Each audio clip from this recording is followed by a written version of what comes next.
Luca Moretti ruled his empire with iron fists and ice-cold logic until the day he saw his maid smile at another man. One glance, one moment, and suddenly the most dangerous crime boss in the city was ready to burn his own house down over a woman he'd never truly noticed before. Jealousy doesn't knock, it kicks down doors. And when it finally hit Luca Moretti, it hit like a bullet. If you want to see how a man who controls everything loses control over one woman, stay until the end. Hit that like button and comment your city below so I can see how far Sophie and Luca's story travels across the world. The Moretti mansion didn't feel like a home. It felt like a fortress. Cold marble floors, towering ceilings, and silence thick enough to suffocate. The kind of silence that came from fear, not peace. Staff moved through the hallways like ghosts, eyes down, voices low, always aware that one wrong step could cost them more than their job. Luca Moretti preferred it that way. He sat behind his mahogany desk in the East Wing office, reviewing shipment manifests with the same detached precision he applied to everything in his life. Numbers, routes, profits, losses, everything calculated, everything controlled. His world operated on absolutes: loyalty or betrayal, power or weakness, life or death. There was no room for gray areas, no room for distraction. Till Sophie Bennett had been working in the mansion for 3 weeks, and Luca had barely registered her existence. She was just another face in the rotation of maids who cleaned his floors, changed his sheets, and disappeared before he could bother learning their names. Quiet, invisible, forgettable, or so he thought. It was a Tuesday afternoon when everything changed. Luca had been walking toward his office, phone pressed to his ear, listening to his accountant drone on about quarterly earnings. His mind was already 3 steps ahead. A meeting with the Rossi family, a shipment arriving at the docks, a problem in Brooklyn that needed his personal attention. He pushed open the office door without thinking, and stopped cold. Adrian Cole, his most trusted capo and childhood friend, stood near the window with a coffee cup in one hand and an easy smile on his face. That wasn't unusual. Adrian spent half his life in this office, handling deals, strategizing moves, covering Luca's back the way he had since they were kids running numbers in Hell's Kitchen. What was unusual, what made Luca's jaw tighten and his fingers curl around his phone hard enough to crack the screen, was the woman standing beside Adrian. Sophie. She was laughing, actually laughing. Her head tilted back just slightly, one hand pressed to her mouth like she was trying to contain the sound. Her cheeks were flushed pink, eyes bright with genuine amusement at whatever ridiculous thing Adrian had just said. And Adrian, charming, reckless Adrian, was leaning in, clearly enjoying the effect he was having on her. "Boss?" Adrian straightened immediately when he noticed Luca in the doorway, that practiced casual expression sliding into place. "Didn't hear you come in." Luca's gaze didn't move to Adrian. It stayed locked on Sophie, cataloging details he'd somehow missed before. The way her dark hair was pulled back into a simple ponytail, a few loose strands framing her face. The smudge of dust on her cheek from cleaning. The way her hands, small, delicate hands, twisted nervously in the fabric of her apron the moment she realized he was watching. She dropped her eyes immediately. The laughter died. The color in her cheeks deepened, but now it looked like embarrassment rather than joy. "Mr. Moretti." Her voice was barely above a whisper. "I'm sorry. I was just... Adrian asked me to bring fresh coffee, and It's fine." The words came out sharper than Luca intended. He cleared his throat, forcing himself to look at Adrian instead. "We need to talk. Alone." Adrian's eyebrows lifted slightly, but he didn't question it. "Sure thing." Sophie moved toward the door immediately, keeping her head down, her steps quick and uncertain. She brushed past Luca without looking at him, and for one irrational second, he almost reached out to stop her. To say what? He didn't know. He just knew he didn't like the way she'd looked at Adrian, didn't like the way Adrian had made her laugh. The door clicked shut behind her. "You need something?" Adrian dropped into the leather chair across from Luca's desk, completely at ease, completely oblivious. Luca set his phone down carefully. "When did we start getting that friendly with the staff?" Adrian blinked. Then a slow grin spread across his face. "You mean Sophie? Come on, boss. She's sweet. No harm in being nice to her." "She's here to work, not to socialize." She was bringing coffee. I made a joke. She laughed. It's called being human. Adrian studied him with those two perceptive eyes. You got a problem with that? Luca's silence was answer enough. Adrian's grin widened. Holy shit. You noticed her. I notice everyone in my house. No, you see everyone. You don't notice them. There's a difference. Adrian leaned back, looking far too pleased with himself. You've walked past that girl 100 times without blinking. Now suddenly you're giving me the ice stare because I made her smile. Drop it. Not a chance. Adrian laughed, shaking his head. This is the most interesting thing that's happened around here in months. The untouchable Luca Moretti, bothered by a maid. I said drop it. Luca's voice went cold, the kind of cold that made grown men reconsider their life choices. Adrian held up his hands in mock surrender, but the amusement didn't leave his eyes. All right, consider it dropped. But it wasn't dropped. Not really, because even as they moved on to discuss business, the shipment delays, the Brooklyn situation, the delicate negotiations with the Rossi family, Luca's mind kept circling back to her, to the sound of her laugh, to the way she'd looked at Adrian like he'd hung the moon, to the unfamiliar, unwelcome burn in his chest that he refused to name. The rest of the day passed in a blur of meetings and phone calls, but Luca found himself distracted in ways he never allowed. He caught himself listening for her footsteps in the hallway, watching for her reflection in windows, wondering where she was and what she was doing and whether Adrian had found another excuse to make her laugh. It was ridiculous, irrational, completely beneath him, and yet he couldn't stop. By evening, he'd made a decision. If he was going to be distracted by her, he might as well face it head on, control it, understand it. That's what he did with everything else in his life. Problems, threats, weaknesses. You identified them, you analyzed them, you neutralized them. Carla. He caught his head of household staff as she was leaving for the night. The new maid, Sophie Bennett. Carla paused, surprise flickering across her weathered face. In 15 years of working for Luca, he'd never asked about specific staff members. Yes, sir? I want her assigned to the East Wing, my office, my quarters, no one else. Carla's expression didn't change, but Luca could practically see the questions forming behind her professional mask. Of course, Mr. Moretti. Starting tomorrow? Starting now. She's already gone home for the evening, sir, but I'll inform her first thing in the morning. Luca nodded curtly. Make sure she understands this is a direct assignment, not a request. Understood. After Carla left, Luca returned to his office, pouring himself 2 fingers of scotch and settling into his chair. The city sprawled out beyond his windows, a glittering maze of light and shadow. His city, his empire. Everything in it belonged to him or feared him. Everything except her. He didn't know why that bothered him so much. Didn't know why one woman, one quiet, unremarkable maid, had managed to slip under his defenses without even trying. But she had. And Luca Moretti didn't leave vulnerabilities unaddressed. Tomorrow, he'd figure out what Sophie Bennett was. A distraction to be dismissed, a curiosity to be satisfied, or something far more dangerous. Sophie Bennett had exactly 3 rules for surviving in the Moretti mansion. 1. Keep your head down. 2. Do your job perfectly. 3. Never, ever attract attention. She'd broken Rule 3 today, and the realization made her stomach twist with anxiety as she rode the subway home to her tiny studio apartment in Queens. She couldn't stop replaying the moment Luca Moretti had walked into his office and found her laughing with Adrian. The look on his face. Sophie shivered despite the warm subway car. She'd only seen Luca Moretti a handful of times since starting this job, and each encounter had been brief and distant.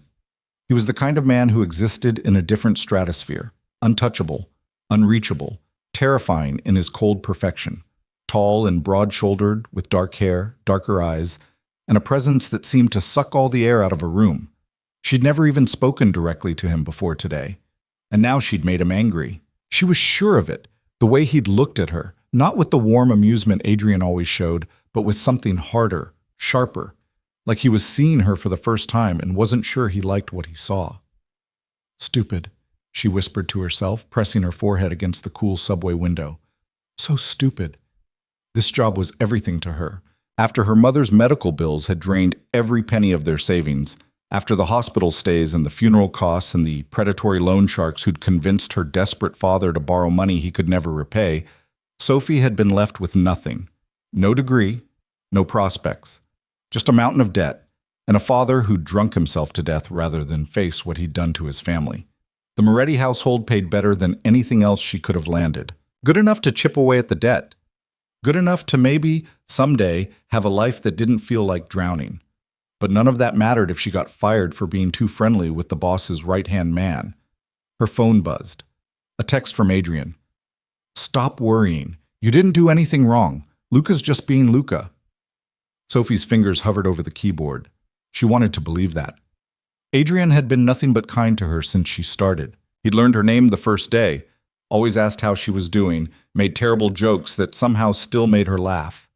He was the only person in that mansion who treated her like a person instead of a ghost, but kindness felt dangerous when it attracted the wrong kind of attention. She typed back, "I should probably keep more distance. Don't want to cause problems." The response came immediately. "You're not causing problems. Trust me." Sophie didn't respond. She pocketed her phone and tried to convince herself everything would be fine. That tomorrow would be just another day. That Luca Moretti would forget she existed the moment something more important demanded his attention. She almost believed it. The next morning, Carla intercepted Sophie the moment she arrived. "Mr. Moretti has requested you be assigned to the East Wing exclusively." Carla's tone was perfectly neutral, giving nothing away. "You'll be responsible for his office and his private quarters. No other areas." Sophie's heart dropped into her stomach. What? Why?" "I don't question Mr. Moretti's decisions. Neither should you." Carla handed her a key card. "This gives you access to his wing. You'll start today. He's particular about his space, so pay attention to detail." "Carla, did I do something wrong?" The older woman's expression softened slightly. "If you'd done something wrong, you wouldn't be here. Consider this a promotion, Sophie. Most staff would kill for a direct assignment from Mr. Moretti." A promotion, right. Because nothing said promotion like being singled out by the most dangerous man in New York after he'd caught you laughing with his best friend. Sophie took the key card with trembling fingers. "Thank you. One more thing." Carla's voice dropped. "Mr. Moretti values discretion above all else. Whatever you see, whatever you hear in that wing, it stays there. Understood?" "Yes, ma'am." Sophie made her way through the mansion's winding corridors, each step feeling heavier than the last. The East Wing was quieter than the rest of the house, insulated from the usual bustle of staff and visitors. Luxury dripped from every surface. Original artwork, imported marble, furniture that probably cost more than she'd earn in a lifetime. She let herself into the office first, grateful to find it empty. Maybe she could clean and disappear before Luca showed up. Maybe she could avoid him entirely. No such luck. She'd barely started dusting the bookshelves when the door opened behind her. "Good morning!" Sophie spun around, nearly dropping the feather duster. Luca stood in the doorway, perfectly composed in a charcoal suit that probably cost more than her entire wardrobe. His dark eyes settled on her with an intensity that made her want to melt into the floor. "Mr. Moretti." She clutched the duster like a lifeline. "Good morning. I was just... Carla said I should... I know what Carla said. I'm the one who assigned you here." He moved into the room, closing the door behind him with a soft click that somehow felt deafening. "Do you know why?" Sophie's mouth went dry. "No, sir." "Because I prefer consistency. The constant rotation of staff is inefficient." He walked to his desk, every movement controlled and precise. "You'll handle this wing exclusively from now on. My office, my quarters. You'll arrive at 8 and leave at 5 unless I specify otherwise." "Of course, Mr. Moretti, whatever you need." "What I need," he said slowly, turning to face her fully, "is for my space to be maintained without disruption. Can you do that?" "Yes, sir." His gaze held hers for a long moment, and Sophie felt like he was looking straight through her, cataloging every fear, every secret, every desperate hope she'd ever had. Then he nodded once, apparently satisfied. "Good. You can start by changing the linens in my bedroom. The door code is 4729. He turned back to his desk, effectively dismissing her. Sophie fled before her shaking knees could give out. Flirted. For the next week, Sophie existed in a strange new reality where every moment was colored by Luca Moretti's presence, even when he wasn't there. She learned his routines: coffee at 7, black, no sugar; breakfast in his quarters, usually just toast and fruit that he barely touched. He worked in his office from 8 until noon, then meetings downtown. Back by 6 for dinner in the private dining room attached to his suite. She learned his preferences: fresh flowers on his desk every Monday, white roses, never anything with a strong scent. Temperature kept at exactly 71 degrees. Windows open in his bedroom, even in winter, because he hated feeling trapped. She learned his moods, the way his jaw tightened when a phone call went badly, the way he paced when he was thinking through a problem, the way his fingers tapped against his desk when he was trying not to lose his temper. And she learned something else, something that terrified and thrilled her in equal measure. He watched her. Not obviously. Not inappropriately. But she felt it.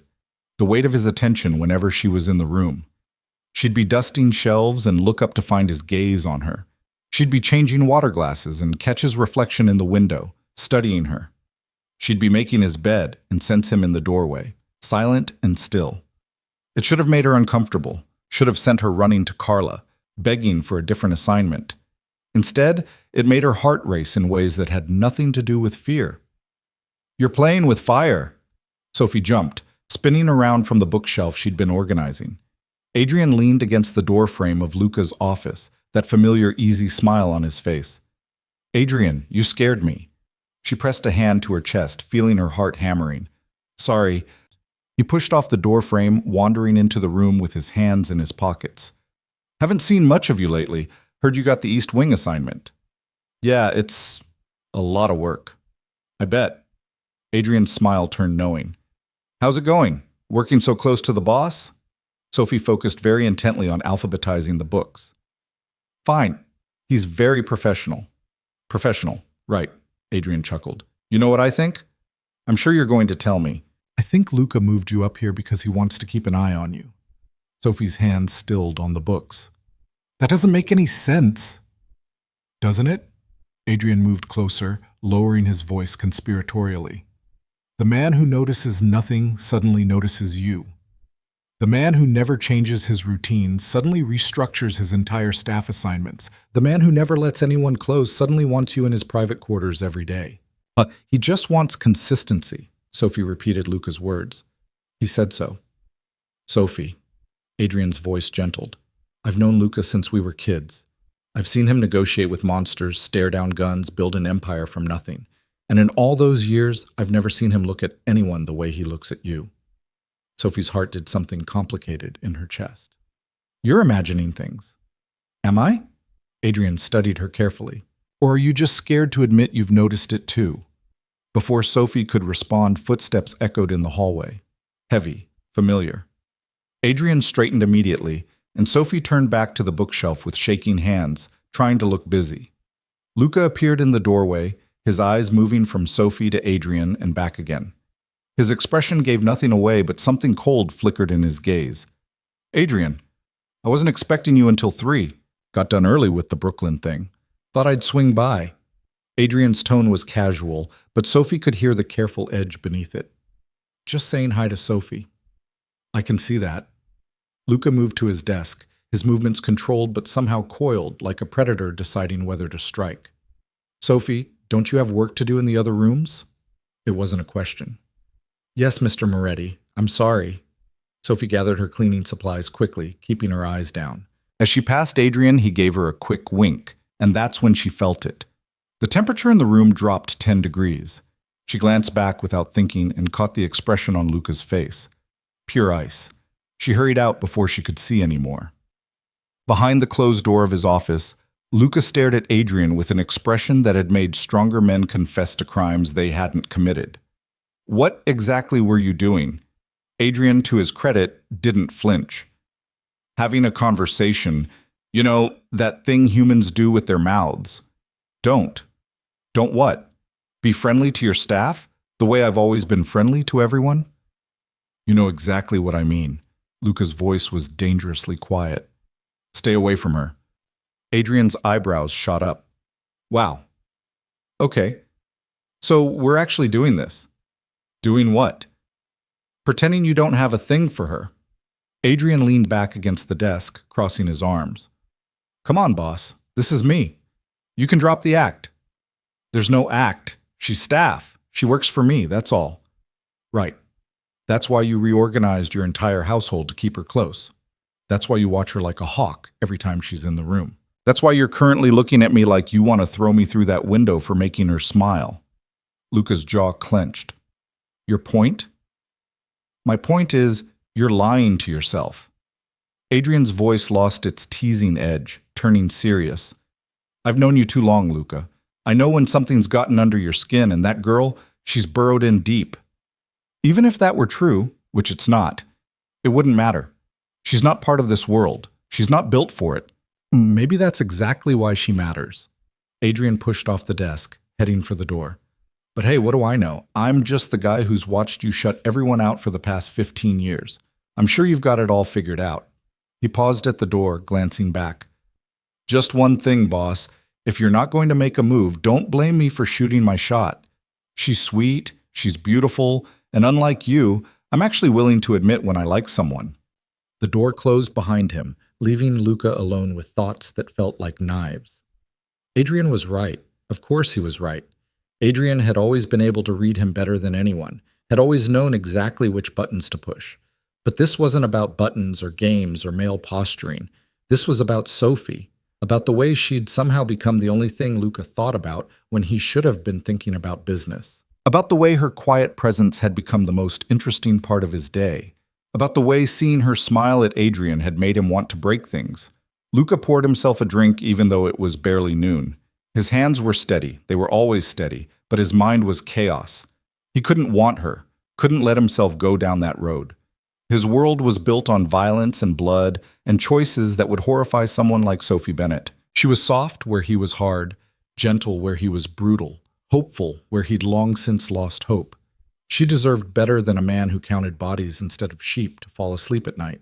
But knowing that didn't stop him from wanting her, didn't stop him from imagining what it would feel like to make her smile the way Adrian had, to make her laugh, to have her look at him with something other than fear or careful professionalism. A knock at the door interrupted his spiraling thoughts. Come in? Sophie appeared, looking uncertain. I'm sorry to bother you, Mr. Moretti. I just wanted to let you know I've finished with your quarters. Is there anything else you need today?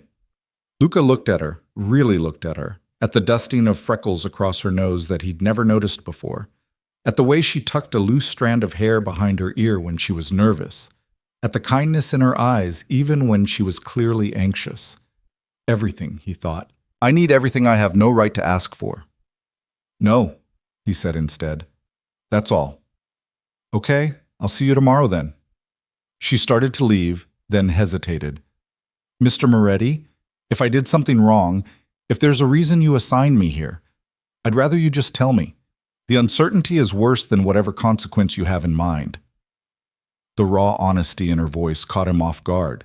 She thought this was a punishment, thought she'd done something to displease him. You didn't do anything wrong, Sophie.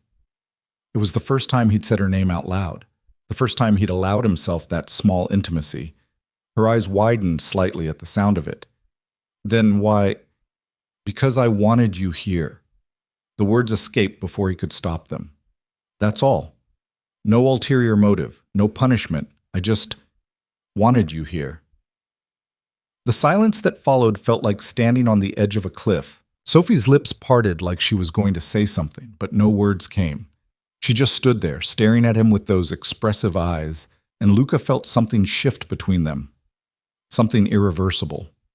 Finally, she nodded slowly. Okay. Thank you for telling me. After she left, Luca sat in his office until the sun set and the city lights began to glow.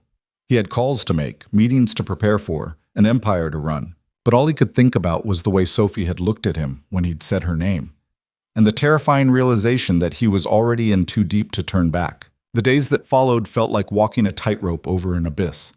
Sophie moved through Luca's private wing with careful precision, hyper-aware of every breath, every movement, every moment she might accidentally catch his attention again. But careful wasn't the same as invisible, and invisible was apparently no longer an option. Luca was everywhere. Not physically. His schedule remained as demanding as ever, pulling him into meetings and phone calls that sometimes lasted until midnight. But his presence saturated the space even when he wasn't there. She felt him in the way he'd moved his coffee cup 3 inches to the left on his desk, testing whether she'd notice and move it back. In the fresh notebook he'd left open with her name written at the top in his precise handwriting, then crossed out, then rewritten. In the jacket he'd draped over his chair that still held the scent of his cologne, something dark and expensive that made her stomach flip every time she got close enough to smell it. And when he was there, physically present in the same room, the air felt electric. "You missed a spot." Sophie's hand froze on the window she'd been cleaning. She turned to find Luca standing in the doorway of his bedroom, shirt sleeves rolled up to his elbows, tie loosened around his neck. It was 7 in the evening, well past when she usually left, but she'd stayed late to make up time after a dentist appointment that morning. "Where?" She scanned the glass, seeing nothing but her own reflection and the city lights beyond. "I'm joking." The corner of his mouth lifted slightly. "It's perfect. It's always perfect." Sophie's heart stuttered. Was Luca Moretti actually attempting humor with her? "Oh, thank you, Mr. Moretti." "Luca." She blinked. "I'm sorry?" "When it's just us, you can call me Luca." He moved into the room, pouring himself a drink from the bar cart near his bed. "Mr. Moretti makes me sound like my father, and I'd rather not be reminded of that bastard." Sophie had no idea how to respond to that. The glimpse into his personal life felt dangerous, like stepping onto ice that might crack at any moment. "I should finish up and get out of your way," she said instead, turning back to the window. "You're not in my way." The words hung in the air between them, weighted with meaning Sophie wasn't sure she wanted to unpack. She kept her eyes on the window, watching his reflection as he took a long drink. "Can I ask you something?" His voice was quieter now, almost tentative, a tone she'd never heard from him before. "Of course." "Why do you work so hard? I've had staff for years, and most of them do the bare minimum. But you," he gestured at the spotless room, "you treat this like it matters." Sophie's throat tightened. "Because it does matter," she wanted to say. "Because every dollar I earn here is a dollar closer to freedom. Because if I lose this job, I lose everything." "I just believe in doing things right," she said carefully. "That's not an answer. It's the only one I have." Luca studied her in the reflection, those dark eyes seeing too much. "You're running from something." It wasn't a question. Sophie's hand stilled on the window cleaner. "Aren't we all?" "Fair enough." He finished his drink and set the glass down. "I won't push, but Sophie, if someone's bothering you, if you're in some kind of trouble, tell me. I can help." The offer was so unexpected, so genuinely concerned, that Sophie felt tears prick at her eyes. She blinked them back furiously. The last thing she needed was to cry in front of Luca Moretti. "I'm okay," she managed. "Really. But thank you." She felt rather than saw him nod. Then his footsteps retreated, leaving her alone with the city lights and the dangerous warmth blooming in her chests. Adrian showed up the next morning with coffee and that knowing smile that made Sophie want to hide. "Morning, sunshine." He set a cup on the table where she was organizing Luca's files. "Brought you the good stuff from that place in Brooklyn. None of that mansion coffee crap." "You didn't have to do that." But Sophie wrapped her hands around the cup gratefully. She'd been up late, unable to sleep, replaying her conversation with Luca over and over until the words lost all meaning. "I know, but I wanted to." Adrian perched on the edge of the desk. "So, how are things going with our fearless leader?" "They're fine. Professional." "Uh-huh. And that's why you're blushing right now?" Sophie's hands flew to her cheeks. "I'm not. It's just warm in here." "Sophie," Adrian's voice gentled, "I'm going to be straight with you because I like you and I think you deserve honesty. Luca's interested in you, like really interested. And unless I'm completely misreading things, which I never am, you're interested in him too." "That's ridiculous. He's my boss. He's Luca Moretti." "Yeah, he is. Cold, calculated, dangerous Luca Moretti, who reorganized his entire life to keep you close, who watches you like you're the most fascinating thing he's ever seen, who damn near broke his desk the other day when I mentioned maybe asking you to dinner." Sophie's eyes widened.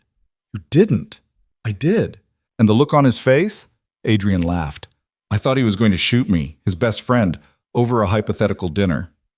Adrian, please don't. Don't what? Don't point out the obvious? He leaned forward, his expression turning serious. Look, I'm not trying to make trouble, but you should know what you're walking into here. Luca doesn't do feelings, doesn't do vulnerability. He spent 15 years building walls so high nobody can reach him. And then you show up, and suddenly those walls are cracking. I haven't done anything. Exactly, that's the terrifying part. Adrian stood, draining his own coffee. You exist, and that's enough to unravel him. Sophie shook her head. You're wrong. He doesn't. We barely even talk. Yeah? Then why is he in the doorway right now looking like he wants to murder me? Sophie's head whipped around. Luca stood in the office entrance, perfectly still, perfectly controlled, except for the muscle jumping in his jaw and the ice in his eyes. Adrian, my office. Now. Adrian winked at Sophie before sauntering toward Luca. Sure thing, boss. The door slammed behind them hard enough to rattle the windows. Inside Luca's private office, the temperature felt sub-zero. What the hell do you think you're doing? Luca's voice was dangerously quiet. Having a conversation, bringing a colleague coffee. You know, normal human behavior. Don't play games with me. I'm not playing anything. You are. Adrian crossed his arms. You're dancing around this whole thing like you're not completely gone for her. Meanwhile, I'm being honest about my intentions. Luca's hands curled into fists. Your intentions? Yeah, my intentions. Adrian met his gaze steadily. Sophie's beautiful, kind, smart. I like her, and unlike you, I'm not too proud or too scared to admit it. Stay away from her. Or what? You'll fire me? Kill me? Come on, Luca. This is me. We're past the intimidation tactics. Adrian's expression softened. I'm trying to help you here. That girl is special. Anyone with eyes can see it. But she's not going to wait around forever while you figure out whether you're brave enough to actually feel something. I don't need your help. Yeah, you do. Because left to your own devices, you'll keep circling around her like a shark until she gets scared and runs. Or until someone else, someone like me, actually makes a move. The words hit like a physical blow. The thought of Adrian with Sophie, of Adrian making her laugh and smile and look at him the way she'd looked at him that day in the office, it made Luca want to break things. Starting with Adrian's face. You won't. His voice came out rough. Won't I? Adrian tilted his head, studying him. Give me one good reason why not, and because I'm the boss doesn't count. Because you don't actually want her. You're doing this to push me. Maybe at first, Adrian admitted, but spend 5 minutes talking to Sophie Bennett and tell me you don't see what I see. She's genuine, Luca, real. In a world full of people who want something from us, she just wants to do her job and be left alone. That's rare. That's worth pursuing. Luca's jaw clenched so hard it hurt. If you actually cared about her, you'd stay away. She doesn't belong in this world. Getting involved with either of us would only hurt her. That's where you're wrong. Adrian moved toward the door, pausing with his hand on the handle. Maybe she's exactly what this world needs. Maybe she's exactly what you need. But you'll never know if you don't take the risk. After Adrian left, Luca stood at his window, staring down at the city without really seeing it. His reflection stared back. A man who controlled everything and felt nothing. A man who'd built his empire on the ashes of every soft emotion, every vulnerability, every weakness that could be exploited. A man who was terrified of a woman who cleaned his floors. The irony wasn't lost on him. Sophie managed to avoid both Luca and Adrian for the rest of the day by throwing herself into deep cleaning projects that didn't technically need doing. She reorganized the library, scrubbed grout that was already pristine, polished silver that gleamed like mirrors. Anything to keep her hands busy and her mind from spinning. But at 5 o'clock, when she was packing up her supplies, preparing to flee before she ran into either of them again, Luca appeared. Sophie, a moment. Her stomach dropped. Of course, Mr. Moretti. Luca, he corrected quietly. Remember? She nodded, not trusting her voice. He gestured to the chairs by his office window, the informal seating area he never used. Sit, please. Sophie sat gingerly on the edge of the leather chair, back straight, hands folded in her lap. Every instinct screamed at her to run, but she forced herself to stay still. Luca took the chair across from her, and for a long moment he just looked at her. Not with the cold assessment she'd grown used to, but with something that looked almost like uncertainty. "I need to apologize," he said finally. Sophie blinked. "For what?" "For my behavior, for watching you, for—" He stopped, jaw working. "For making you uncomfortable." "You haven't—" "Don't." The word was gentle but firm. "Don't make excuses for me. I've been inappropriate, possessive. You work for me, and I've blurred lines that should stay clear." Sophie's heart hammered against her ribs. "Why? Why what? Why did you assign me here? Why do you watch me? Why?" She swallowed hard. "Why does it matter to you what Adrian says to me?" Luca's hands tightened on the chair arms. For a moment, Sophie thought he wouldn't answer. Then, "Because when I saw you laughing with him that day, I felt something I haven't felt in 15 years. Jealousy, raw, irrational, consuming." He leaned forward, elbows on his knees, eyes locked on hers. "I've spent my entire adult life controlling everything around me. My emotions, my reactions, my world. And then you walked into my office, and for the first time since I was a kid, I lost control." Sophie couldn't breathe, couldn't think, could only stare at this powerful, terrifying man, admitting to feelings she'd convinced herself she'd imagined. "I don't understand," she whispered. "Neither do I." A bitter smile crossed his face. "I've had women throw themselves at me for years. Beautiful women. Powerful women. Women who understood my world and wanted into it. I felt nothing. And then a quiet maid who won't even look me in the eye becomes the only thing I can think about." "Luca, I'm not asking for anything," he interrupted. "I'm just telling you the truth because you deserve that. You deserve to know why I've been acting like a lunatic, why I moved you here, why I can't stand the thought of Adrian or anyone making you smile." Silence fell between them, heavy and electric. Sophie's mind raced. This was insane. Impossible. Men like Luca Moretti didn't fall for women like her. This was a game, a test, something she didn't understand. Except when she looked at him, really looked at him, she saw nothing but raw honesty, vulnerability, fear. "What do you want me to say?" Her voice came out barely above a whisper. "The truth. Whatever it is." He stood abruptly, moving to the window, putting distance between them. "If you want to transfer to a different position, I'll arrange it. If you want to leave entirely, I'll give you 6 months' salary and excellent references. If you want to pretend this conversation never happened and continue as we were, we can do that too. And if none of those are what I want?" Luca turned back to her, and the intensity in his eyes made her shiver. "Then tell me what you do want, Sophie, because I'm at a loss here." Sophie stood on shaking legs. Every rational part of her brain screamed to take the transfer, take the money, run as far and fast as she could from this dangerous, complicated man.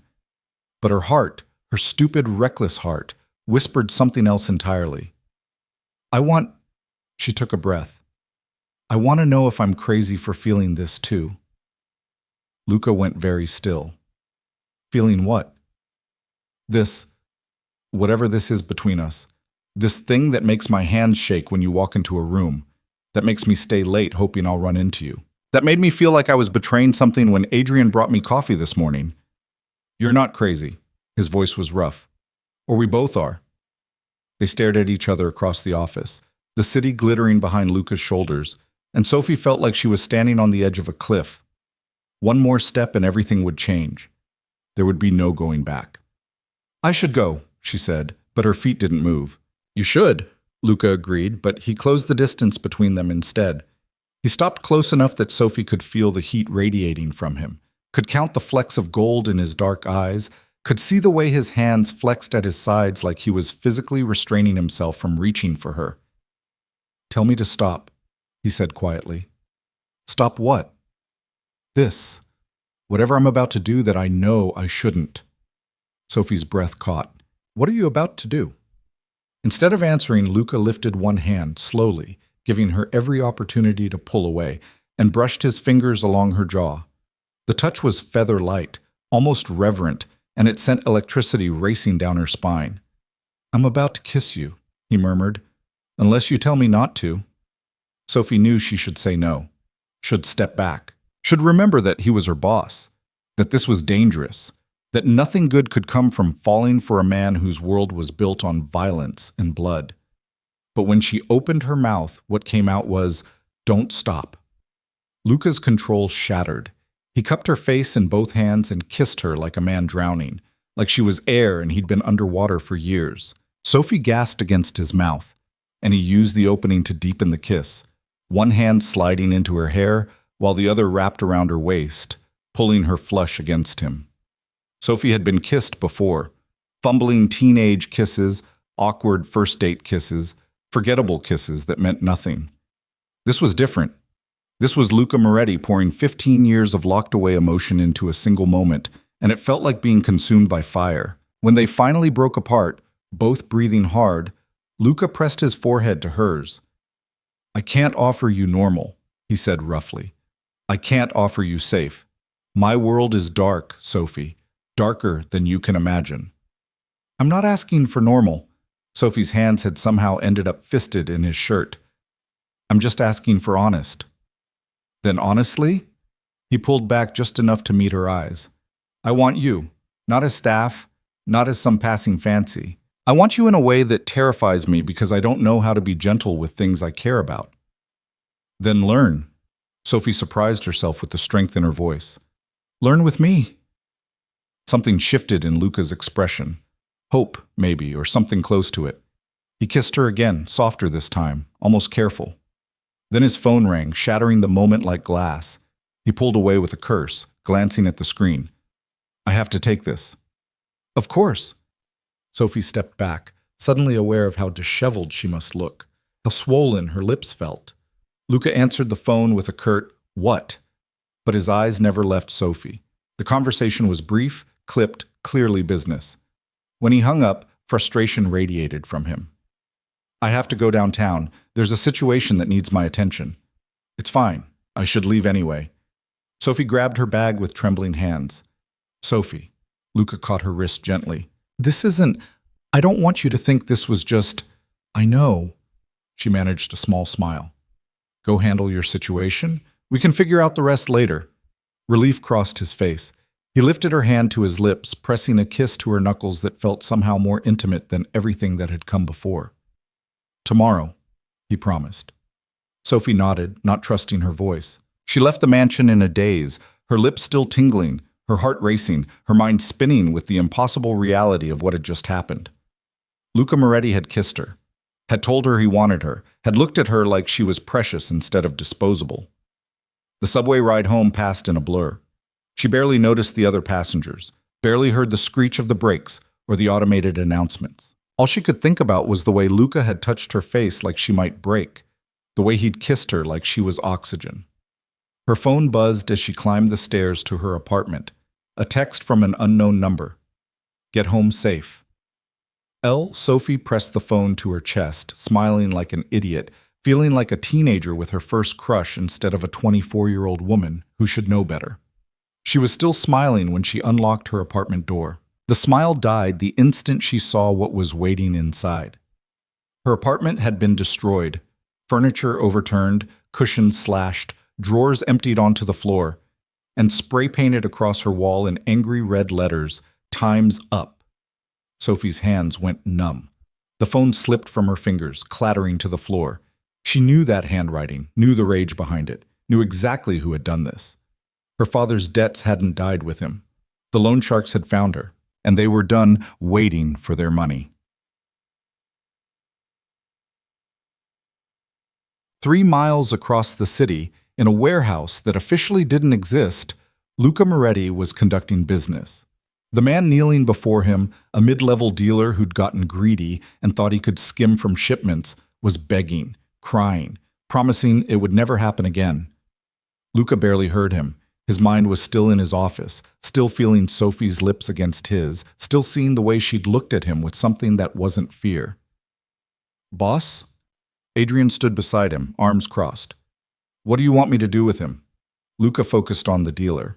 Normally, this would be simple. Theft from the family meant consequences. Blood. A message sent to anyone else who might be considering betrayal. But tonight, with Sophie's kiss still burning on his lips, the idea of violence felt hollow. Give him a chance to make it right, Luca heard himself say. He pays back double what he stole. Works it off. Clean slate after that. The dealer's head snapped up, disbelief written across his tear-stained face. Really? You mean it? Don't make me regret it. Luca's voice hardened. One mistake and you're done. Understood? Yes, Mr. Moretti. Thank you. Thank you so much. Get him out of here. Luca waved a hand and two men escorted the sobbing dealer away. Adrian stared at him. What the hell was that? What? You just showed mercy. You, Luca Moretti. The man who broke someone's hand last month for looking at him wrong. People can change. Luca headed toward the exit. Change? Adrian jogged to catch up. People change over years. You changed in like 6 hours. This is about Sophie, isn't it? Luca didn't answer, but his silence was confirmation enough. Holy shit, Adrian laughed. She's already making you soft. I'm not soft. I'm being strategic. Dead dealers don't pay back what they owe. Right, strategic. That's definitely what that was. Adrian's grin was insufferable. So, how'd it go? The talk with Sophie. Luca's jaw tightened. None of your business. That good, huh? Adrian clapped him on the shoulder. I'm happy for you, man. Really, she's good for you. Adrian, I know. You're terrifying and I should shut up. But seriously. Adrian's expression turned genuine. Don't screw this up. Girls like Sophie don't come around twice. Luca knew that. Had known it from the moment he'd first really seen her. Sophie Bennett was a chance at something he'd thought was lost to him forever. Connection. Softness. Something worth protecting instead of something to use. He wouldn't screw it up. Couldn't afford to. His phone rang again. A different tone. The emergency line. What? He answered sharply. Boss, we've got a problem. The Bennett girl? Luca's blood went cold. What about her? Someone hit her apartment, trashed it, left a message. Our contact in the building called it in. The world narrowed to a single point of rage. Is she hurt? Don't know. She's not answering her phone. We sent someone to check on her. Luca was already running for his car, Adrian close behind him. Get me her address, now, and find out who did this. Already on it. Boss, the message on the wall said, time's up. This looks like a collection job. Collection for what? We're digging. But if I had to guess, old debt, maybe family debt. Luca's hands clenched around the steering wheel as he peeled out of the warehouse lot. Sophie had said she was running from something, had practically admitted she was in trouble, and he'd let her walk away alone, unprotected, vulnerable. If someone had touched her, if she was hurt because he hadn't pushed harder to know the truth. Drive faster, Adrian said quietly, reading his expression. Luca was already doing 90 through city streets, running red lights, taking corners hard enough to make the tires scream. Hold on, Sophie, he thought. Just hold on, I'm coming. Sophie stood frozen in the doorway of her destroyed apartment, unable to process what she was seeing. The coffee table her mother had refinished by hand, shattered. The couch where she'd spent countless nights studying for her GED, slashed open, stuffing spilling out like guts. Her mother's jewelry box, the one precious thing she'd managed to keep, smashed on the floor, the few pieces of costume jewelry scattered like broken promises. But it was the message on the wall that made her knees buckle. Time's up. Spray-painted in that sickeningly familiar handwriting, the same scrawl that had been on the loan documents her father had signed 3 years ago. The same signature that had appeared on the threatening letters that started arriving 6 months after his funeral. Marcus Vega. The loan shark who'd owned her father's soul and now thought he owned hers. Sophie's vision blurred. Her breath came in short, painful gasps. This was it. The nightmare she'd been running from had finally caught up. And now Marcus knew where she lived, knew where to find her, knew she had nowhere left to hide. Her phone. She needed her phone, needed to call someone. But who? She had no family left, no friends close enough to burden with this. No one who could help her against men like Marcus Vega and his crew of enforcers who collected debts in blood when cash wasn't available. She spotted her phone on the floor where she'd dropped it. Her hand shook so badly it took 3 tries to pick it up. The screen was cracked but still worked. Luca's text was still there, glowing like a lifeline. Get home safe. L. A laugh bubbled up in her throat, edging toward hysteria. Safe. There was no safe. Not for her. Not anymore. And dragging Luca into this mess, Luca, who'd just kissed her like she mattered, who'd looked at her like she was something precious, would be the cruelest thing she could do. Whatever Marcus wanted, whatever he planned to do to her, she had to face it alone. The way she'd faced everything else since her father had drunk himself to death, rather than deal with the consequences of his choices. Sophie was reaching for her shattered jewelry box, trying to salvage what little remained of her mother's memory, when she heard footsteps in the hallway. Heavy, male, multiple sets. Her blood turned to ice. The footsteps stopped outside her door. Sophie backed towards the window, her mind racing through impossible options. 4th floor, fire escape. Could she make it? Could she run fast enough? Miss Bennett? The voice was smooth, almost pleasant. I know you're in there. We saw you come in. Let's talk like civilized people. Sophie recognized that voice. Marcus Vega himself. He'd come personally. That was bad. Very bad. I don't have your money, she called out, hating how her voice shook. I'm paying what I can. The arrangement is over. Marcus's pleasant tone never wavered. Your father borrowed $50,000 3 years ago. With interest, penalties, and late fees, that debt is now $230,000. We've been patient, Miss Bennett, very patient, but patience has limits. $230,000. The number hit her like a physical blow. She'd been making payments of $300 a month, every spare penny she had, and somehow the debt had quadrupled instead of shrinking. That's not... The interest rate can't be what? Legal? Marcus laughed. Sweetheart, your father didn't borrow from a bank. He knew exactly what he was getting into. And when he chose the coward's way out, that debt transferred to you. His only heir, his only family. You signed papers acknowledging that. Sophie remembered those papers. Remembered sitting in Marcus's office 6 months after the funeral, still numb with grief, while he'd pushed documents across the desk and told her this was the only way to avoid criminal charges against her father's estate.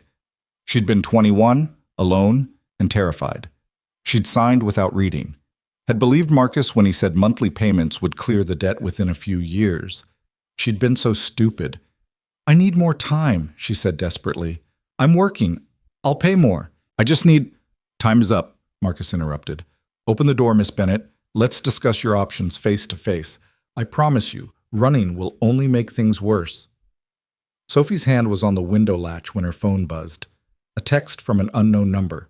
Don't open the door. Help is coming. Stay away from the window. Adrian. It had to be Adrian, which meant...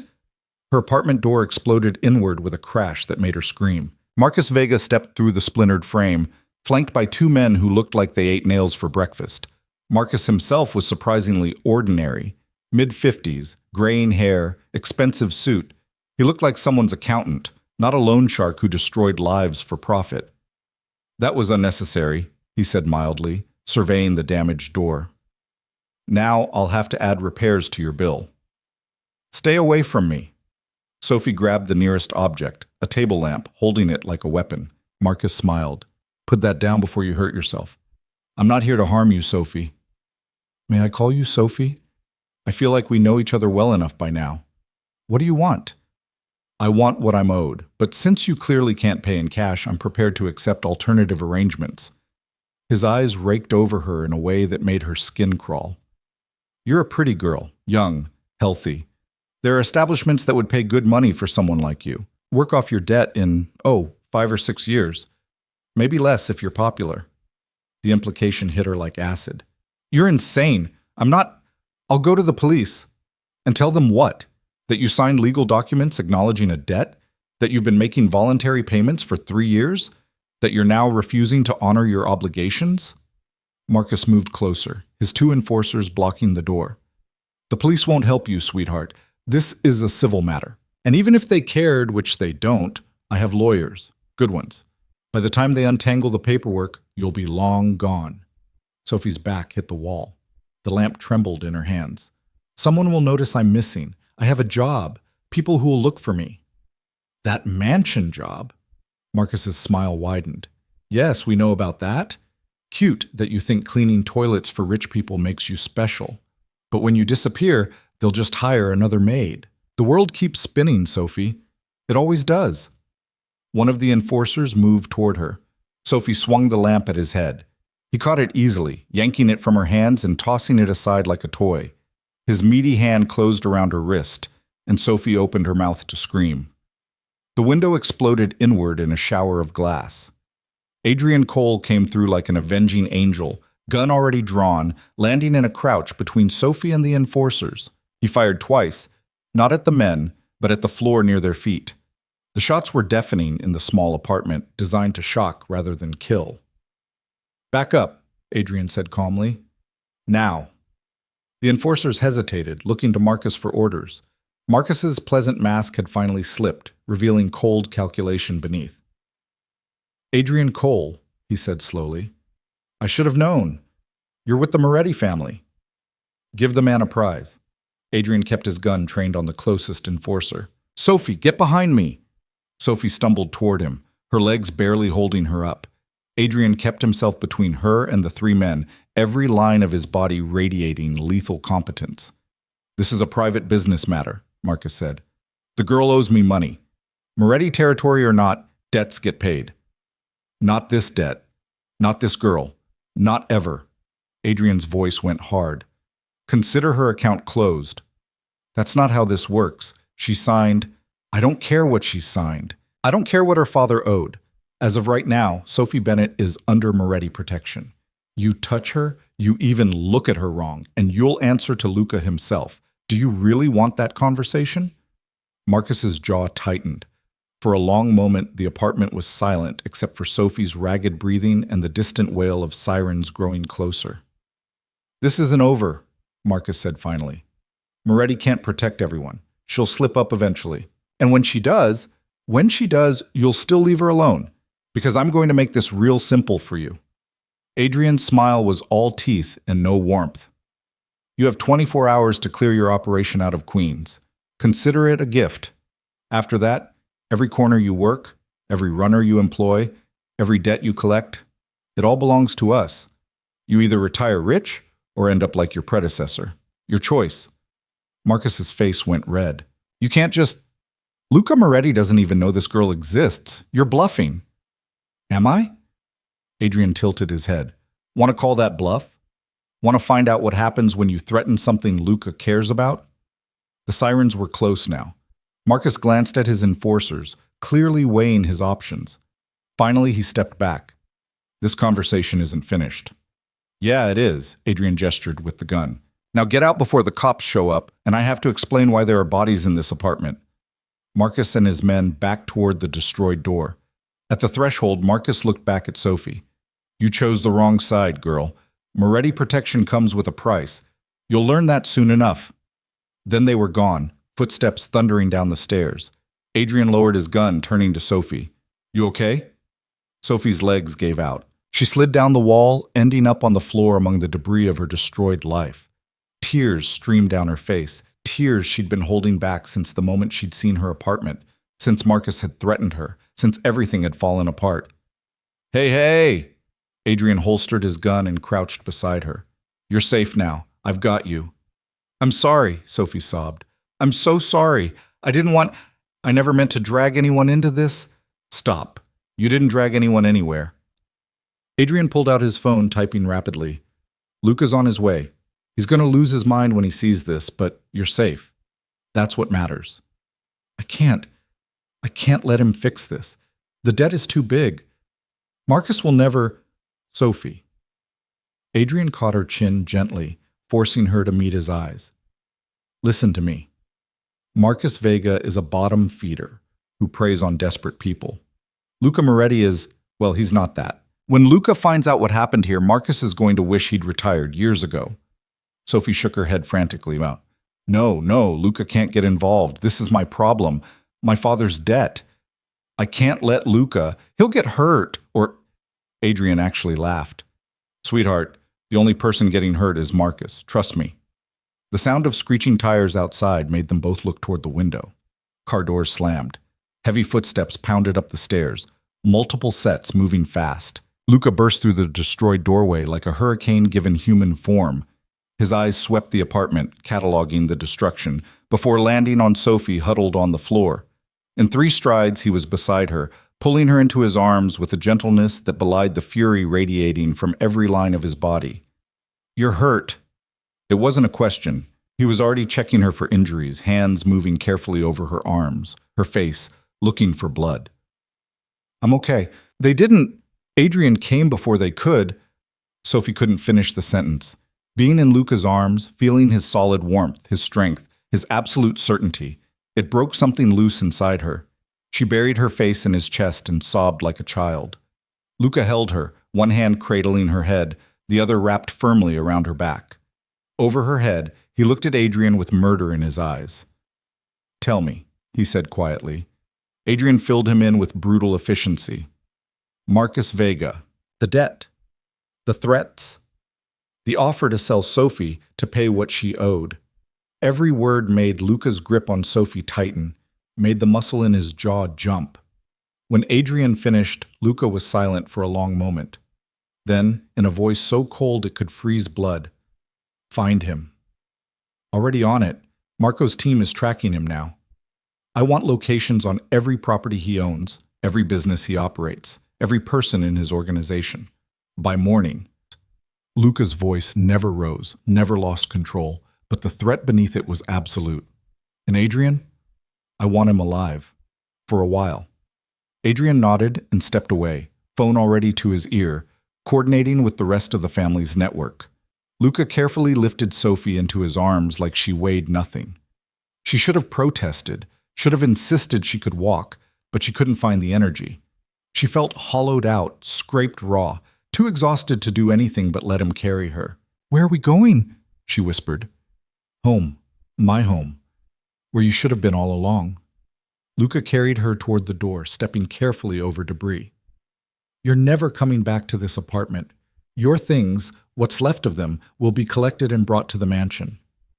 "Luca, I can't just... People will think... I don't care what people think." He looked down at her, and the fierce protectiveness in his eyes stole her breath. "You're under my protection now. That means you stay where I can keep you safe. No arguments." Sophie knew she should argue anyway, should insist on her independence, her ability to handle her own problems. But the truth was, she couldn't handle this, had never been able to handle it, and the relief of letting someone else, letting Luca, take some of the weight was overwhelming. "The debt," she said weakly. "Marcus said it's over 200,000 now. I can't ask you to... You're not asking. I'm offering." Luca carried her down the stairs and out into the night, where a sleek black SUV waited at the curb. 2 of his men stood guard. "And the debt will be handled. Tonight." "How?" Luca settled her into the back seat, sliding in beside her. "By making Marcus Vega understand that touching what's mine has consequences." The drive to the mansion passed in a blur. Sophie was vaguely aware of Adrian in the front seat, of Luca's arm wrapped around her, of the city lights sliding past the windows. But mostly she was aware of the steady beat of Luca's heart beneath her ear and the terrifying realization that she'd crossed a line there was no uncrossing. She belonged to Luca Moretti now, for better or worse. When they reached the mansion, Carla was waiting at the entrance, her professional mask firmly in place despite the late hour. If she was surprised to see Luca carrying Sophie through the door, she didn't show it. "The East guest suite is prepared, Mr. Moretti. She'll stay in my quarters." Luca didn't break stride. "Have someone bring her clothes from the apartment tomorrow. And Carla, what you see and hear tonight stays between us." "Of course, sir." Luca carried Sophie through the mansion's marble hallways, up the grand staircase, through doors and corridors she'd only cleaned, never entered as anything other than staff. His private quarters were somehow both exactly what she expected and nothing like she'd imagined. Masculine, elegant, surprisingly understated for a man of his wealth and power. He set her down gently on a massive bed that felt like sleeping on a cloud. Sophie sat there numbly while he disappeared into the bathroom, returning with a warm washcloth. "Let me see your hands." Sophie held them out. Her palms were scraped from when she'd fallen, studded with tiny shards of glass from the exploded window. She hadn't even noticed until now. Luca cleaned them with careful precision, removing each piece of glass, wiping away the blood, his touch impossibly gentle for hands that she knew had done terrible things. When he was satisfied, he bandaged them with professional efficiency. "Where did you learn to do that?" Sophie asked quietly. "You grow up in my world, you learn to patch yourself up. Hospitals ask too many questions." He finished the last bandage and looked up at her. "Sophie, I need you to tell me everything. Your father, the debt, how long you've been dealing with this, all of it." Sophie closed her eyes. She'd kept these secrets for so long, had convinced herself that if she just worked hard enough, paid enough, stayed invisible enough, she could handle it alone. But sitting here in Luca's bedroom with her hands bandaged and her apartment destroyed, that illusion felt laughable. So she told him everything. Her father's drinking after her mother died, his descent into depression and desperation, the loan from Marcus Vega that was supposed to help them get back on their feet, the mounting interest, the threatening letters, her father's suicide, the papers Marcus had made her sign, 3 years of payment plans that never seemed to shrink the principal, the escalating threats, the fear that had become her constant companion. Luca listened without interrupting, his expression growing darker with each revelation. When she finally finished, empty and exhausted, he was quiet for a long moment. "Why didn't you tell me?" His voice was rough. "When I asked if you were in trouble, why didn't you say something?" "Because I didn't want to be saved." Sophie met his eyes. "I didn't want to be another person who needed something from you. Everyone wants something from Luca Moretti. I wanted to be someone who saw you and didn't ask for anything in return." Something in Luca's expression cracked. He pulled her against him, his arms wrapping around her like he could physically shield her from every hurt, every fear, every moment of suffering she'd endured. "You don't have to be strong all the time," he said into her hair. "Not with me. Not anymore." Sophie's carefully constructed walls shattered.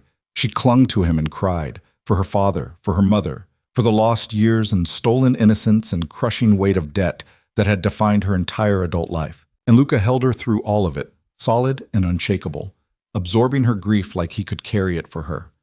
When the tears finally subsided, leaving her wrung out and hollow, Luca shifted her gently. "Get some rest. You're safe here. I promise." "Where are you going?" Panic flared in Sophie's chest. She couldn't be alone, not tonight. "Nowhere." Luca kicked off his shoes and stretched out beside her on the bed, pulling her against his chest. "I'm right here. Sleep, Sophie. I've got you." Sophie closed her eyes, feeling the steady rise and fall of his breathing, the security of his arms. For the first time in years, she felt safe, protected, like maybe she didn't have to face everything alone. She was asleep in minutes. Luca waited until her breathing evened out, until he was certain she was deeply under. Then he carefully extracted himself from the bed, tucked the blankets around her, and stepped out into the hallway where Adrian was waiting. "Marco found him," Adrian said quietly. "He's at his office in Flushing.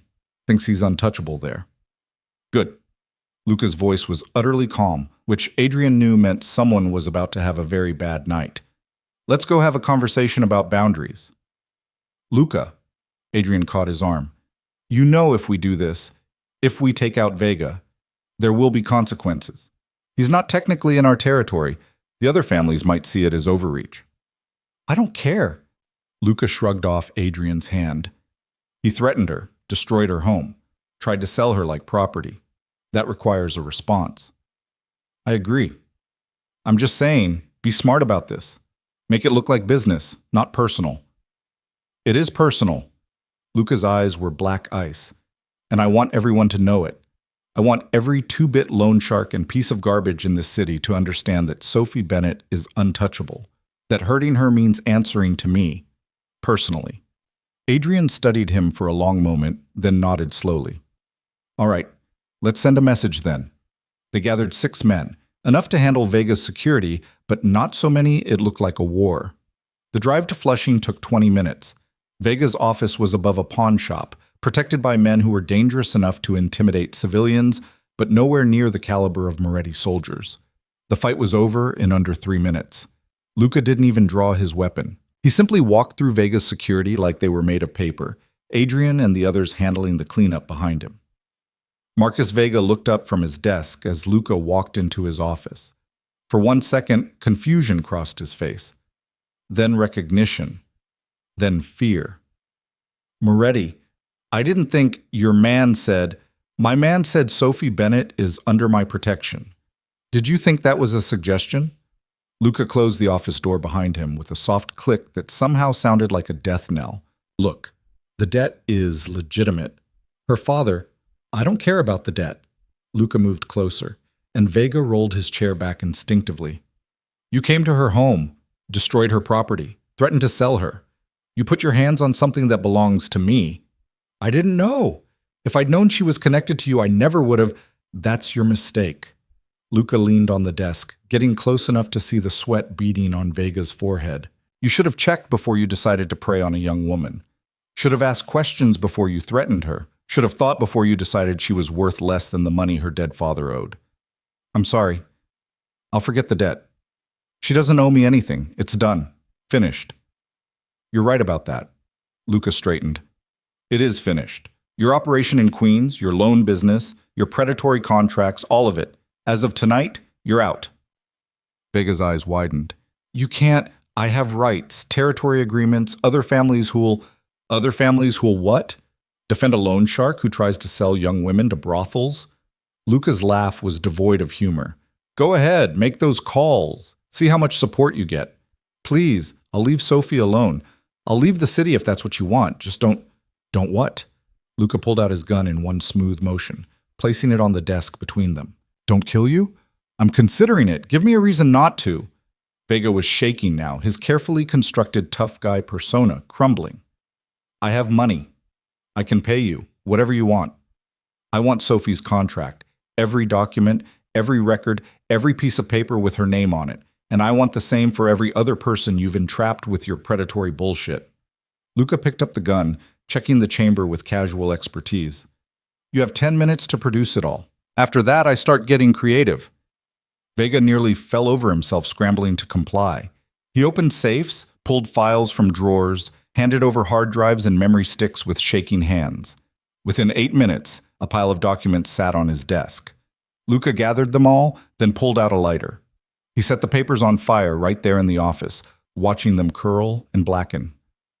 The digital copies, he said quietly.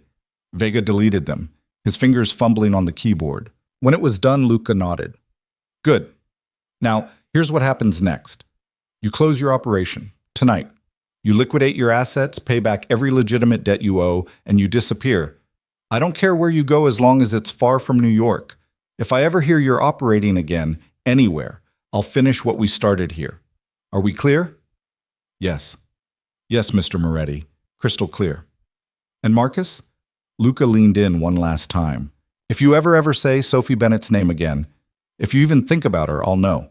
And I'll come for you. There won't be a conversation next time. Just a bullet. Luca left Vega sobbing in his office, surrounded by ashes and broken dreams. Outside, Adrian waited with a satisfied smile. That went well? Did you get everything? Luca asked. Every file? Every contact? Every victim in his network? We'll have their names by morning. Adrian fell into step beside him. You planning to forgive all their debts too? Yes. Adrian whistled low. That's going to cost you. Vega had hundreds of people on his books. I don't care what it costs. Luca climbed into the SUV. No one else is going to be trapped the way Sophie was. Not on my watch. The ride back to the mansion was quiet. Luca stared out the window, watching the city slide past, thinking about the woman sleeping in his bed. The woman who'd somehow become the center of his world without even trying. The woman who made him want to be better than the man he'd spent 15 years becoming. When they reached the mansion, Luca went straight to his quarters. Sophie was still asleep, curled on her side, one bandaged hand tucked under her cheek. She looked peaceful, safe, like the weight she'd been carrying had finally lifted. Luca shed his jacket, his shoulder holster, the pieces of his armor. He climbed into bed beside her as carefully as possible, not wanting to wake her. But Sophie stirred anyway, her eyes fluttering open. Luca? I'm here. Go back to sleep. Instead, she turned toward him, studying his face in the dim light. Where did you go? To handle things. The debt? Gone. Forgiven. You don't owe anyone anything anymore. Sophie's eyes filled with tears. How? I made Marcus Vega understand the error of his ways. He won't bother you again, won't bother anyone again. Luca brushed a tear from her cheek. It's over, Sophie.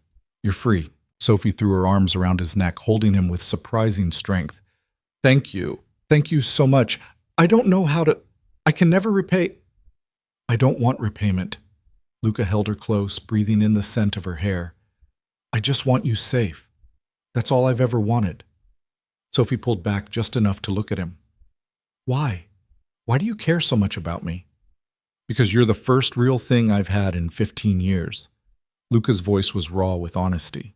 Because when I look at you, I remember what it feels like to want something more than power.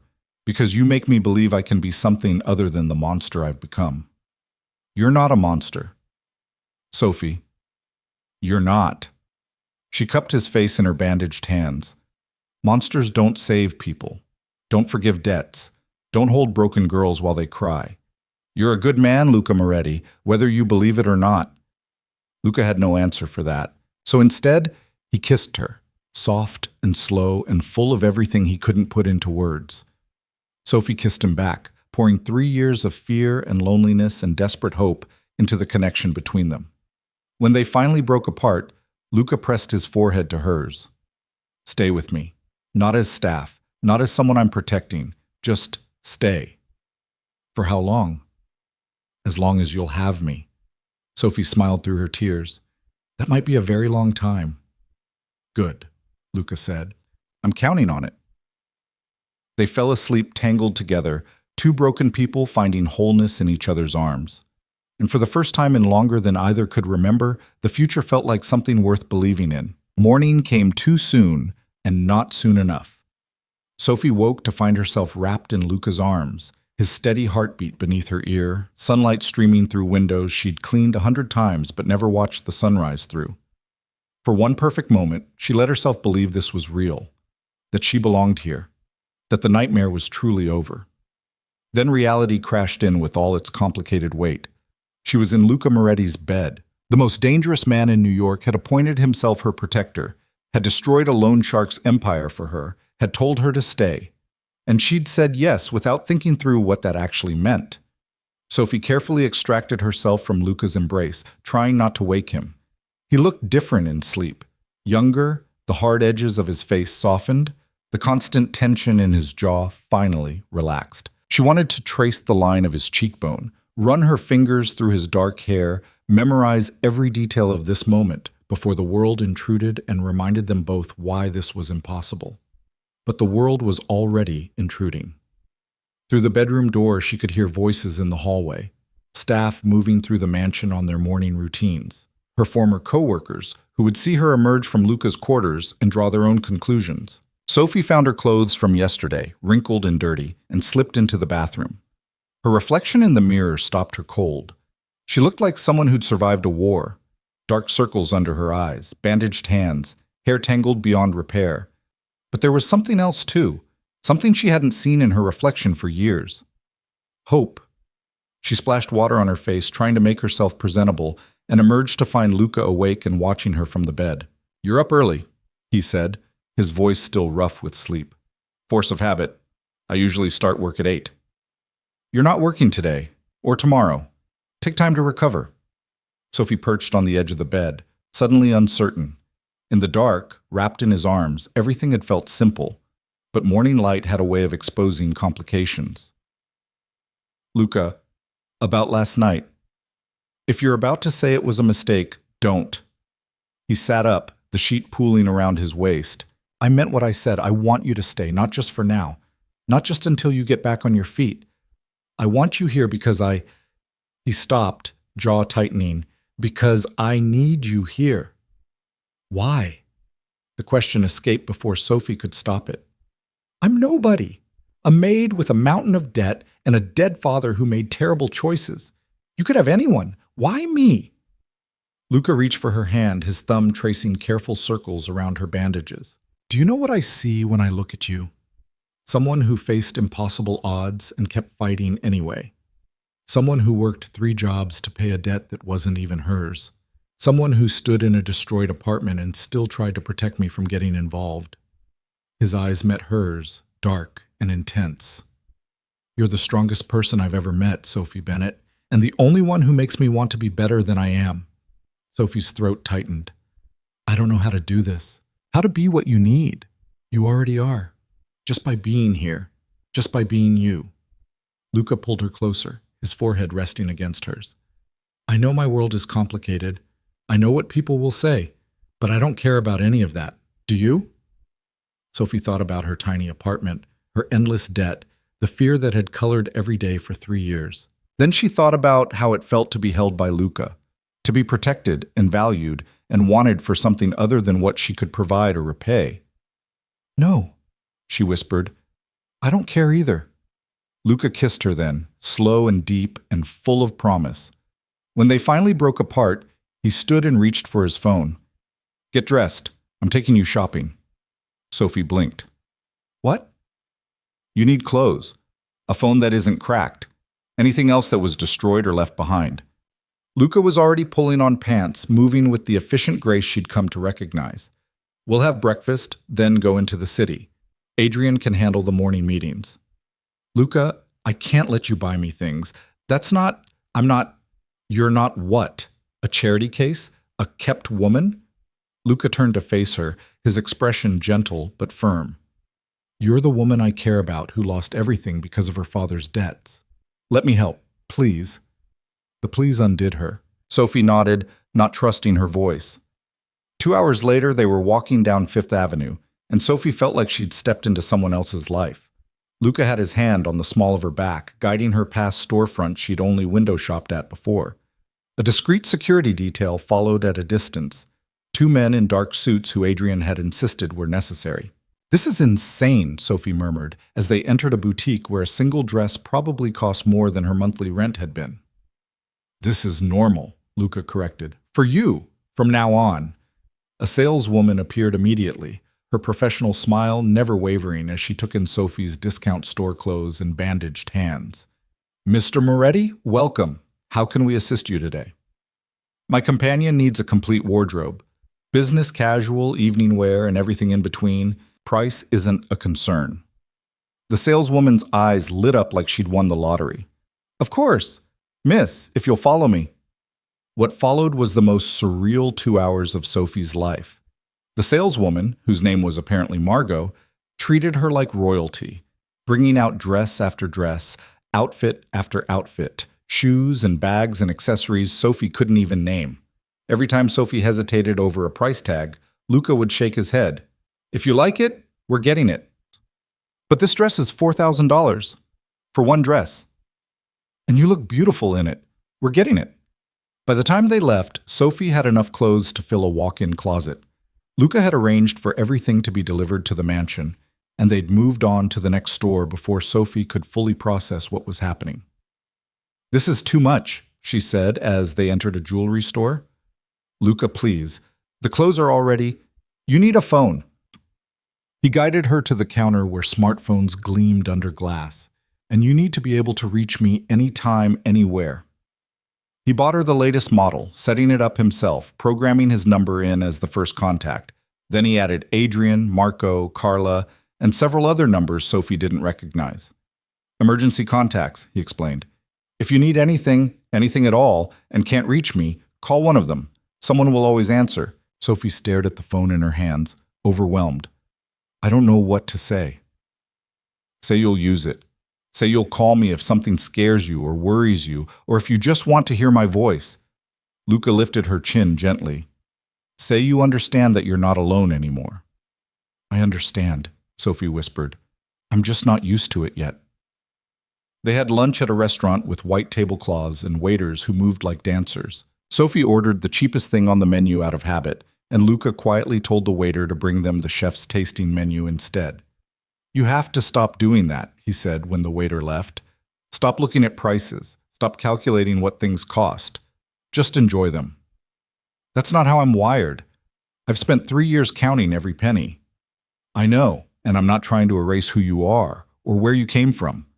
Luca reached across the table, taking her hand. "I'm just trying to give you permission to breathe, to exist without constantly tallying debts and obligations. You're safe now. Financially, physically, emotionally. Let yourself feel that. Sophie wanted to argue, but the truth was, she did feel safe. For the first time in forever, the constant anxiety about money and debt and survival had quieted. It felt strange, uncomfortable almost, like waiting for the other shoe to drop.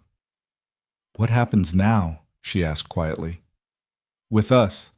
With this. I can't just be I don't even know what to call what I am." "You're mine." Luca's voice was low and certain. "And I'm yours. That's all that matters. People will talk. Your world, they'll have opinions about you being with a maid. My world can adjust or find a new world to inhabit. I don't care what they think." Luca's grip tightened on her hand. "But if the scrutiny bothers you, if you need space to figure out how you feel without pressure, I understand. I'll wait." Sophie looked at this man who controlled an empire, who inspired fear in hardened criminals, who could have anything and anyone he wanted. And he was offering to wait for her, to let her set the pace, to put her comfort above his own desires. "I don't want space," she said. "I want this, whatever this is. I'm just scared." "Of what?" "Of waking up and finding out it was a dream. Of not being enough for you, of—" She took a breath. "Of you realizing I come with too much baggage and deciding I'm not worth the trouble." Luca stood abruptly, moving around the table to crouch beside her chair. Other diners stared, but he ignored them completely, his focus entirely on Sophie. "Look at me!" When she did, his eyes were blazing with intensity. "You are worth every trouble, every complication, every judgment and whisper and raised eyebrow. I would burn down the entire city if it meant keeping you safe. Do you understand that? You're not baggage. You're the reason I remember what it feels like to care about something other than power." Sophie's eyes filled with tears. "How do you always know exactly what to say?" "I don't. I'm making this up as I go." Luca's lips quirked. "But I mean every word." They finished lunch in a bubble of intimacy that felt impervious to the watching eyes around them. Luca told her stories about growing up in Hell's Kitchen, about building his empire from nothing, about the loneliness of power. Sophie told him about her mother's laugh, her father's descent into despair, the small joys she'd found even in the darkest times. By the time they returned to the mansion, Sophie felt like she'd known Luca for years instead of weeks, like they'd somehow compressed a lifetime of getting to know you into a single afternoon. Adrian was waiting when they arrived, his expression carefully neutral. "Boss, need a word." Luca's jaw tightened, but he nodded.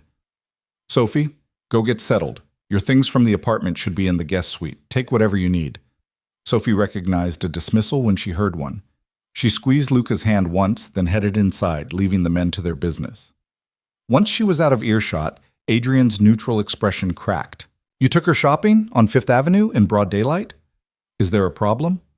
"Yeah, there's a problem. You just announced to every connected person in the city that Sophie Bennett matters to you, that she's under your protection, that she's—" Adrian ran a hand through his hair. "Luca, you know what this means. Every enemy you have just got a new target." "Then we protect her better." Luca's voice was cold. "I'm not hiding her. I'm not pretending she doesn't exist. She's part of my life now. People need to accept that." "Some people won't accept it. The Rossi family, for instance. You know they've been looking for leverage. Now you've handed them a gift-wrapped vulnerability. The Rossis know better than to come after what's mine. Do they?" Adrian stepped closer, lowering his voice. "Because I just got word that Vincent Rossi was asking questions about Sophie, about her background, about how a maid ended up in Luca Moretti's bed." Luca went very still, the kind of stillness that preceded violence. "When?" "This morning, after word got out about what you did to Marcus Vega. The whole thing's got people talking, boss. They're wondering if you're getting soft, if a pretty face has compromised your judgment." "My judgment is fine." "Is it?" "Because from where I'm standing, you just made a very public declaration about a woman you've known for 3 weeks. You destroyed a loan shark's operation for her. You're buying her designer clothes and bringing her into your home. That's not you, Luca. That's not how you operate." "Maybe it's time I operated differently." Adrian studied him for a long moment. "You're really serious about her?" "Yes. Even though it makes you vulnerable, even though it puts a target on her back, even though every decision you make now has to factor in her safety." "Yes." Luca met his friend's eyes steadily. I know the risks, Adrian. I'm taking them anyway. Adrian was quiet for a moment, then sighed. All right, then we need to be smart about this. Increase security. Vet everyone who gets near her, and you need to have a conversation with the other families. Make it clear that Sophie is off limits. Not a maybe. Not a suggestion. A line in the sand. Already planning it. I'm calling a meeting tomorrow night. Good. Because Vincent Rossi isn't going to let this go. He's been looking for a way to weaken you for months. Now he thinks he's found one. Luca's expression darkened. Then Vincent Rossi is going to learn a very painful lesson about what happens when you threaten what I care about. Upstairs, Sophie was unpacking the few salvaged belongings from her apartment when her new phone rang. She didn't recognize the number, but something made her answer. Hello? Miss Bennett. We haven't been formally introduced. My name is Vincent Rossi. Sophie's blood went cold. She knew that name, had heard it whispered in the mansion hallways, always with a mixture of respect and wariness. How did you get this number? I have access to many things, Miss Bennett, including information about you, about your father, about the debts Luca so generously erased. Vincent's voice was smooth, cultured, dangerous. I wanted to introduce myself, to welcome you to our world. I don't know what you're talking about. You're just the woman who's captured Luca Moretti's attention. The woman he paraded through the city today like a trophy. The woman he's willing to start wars over.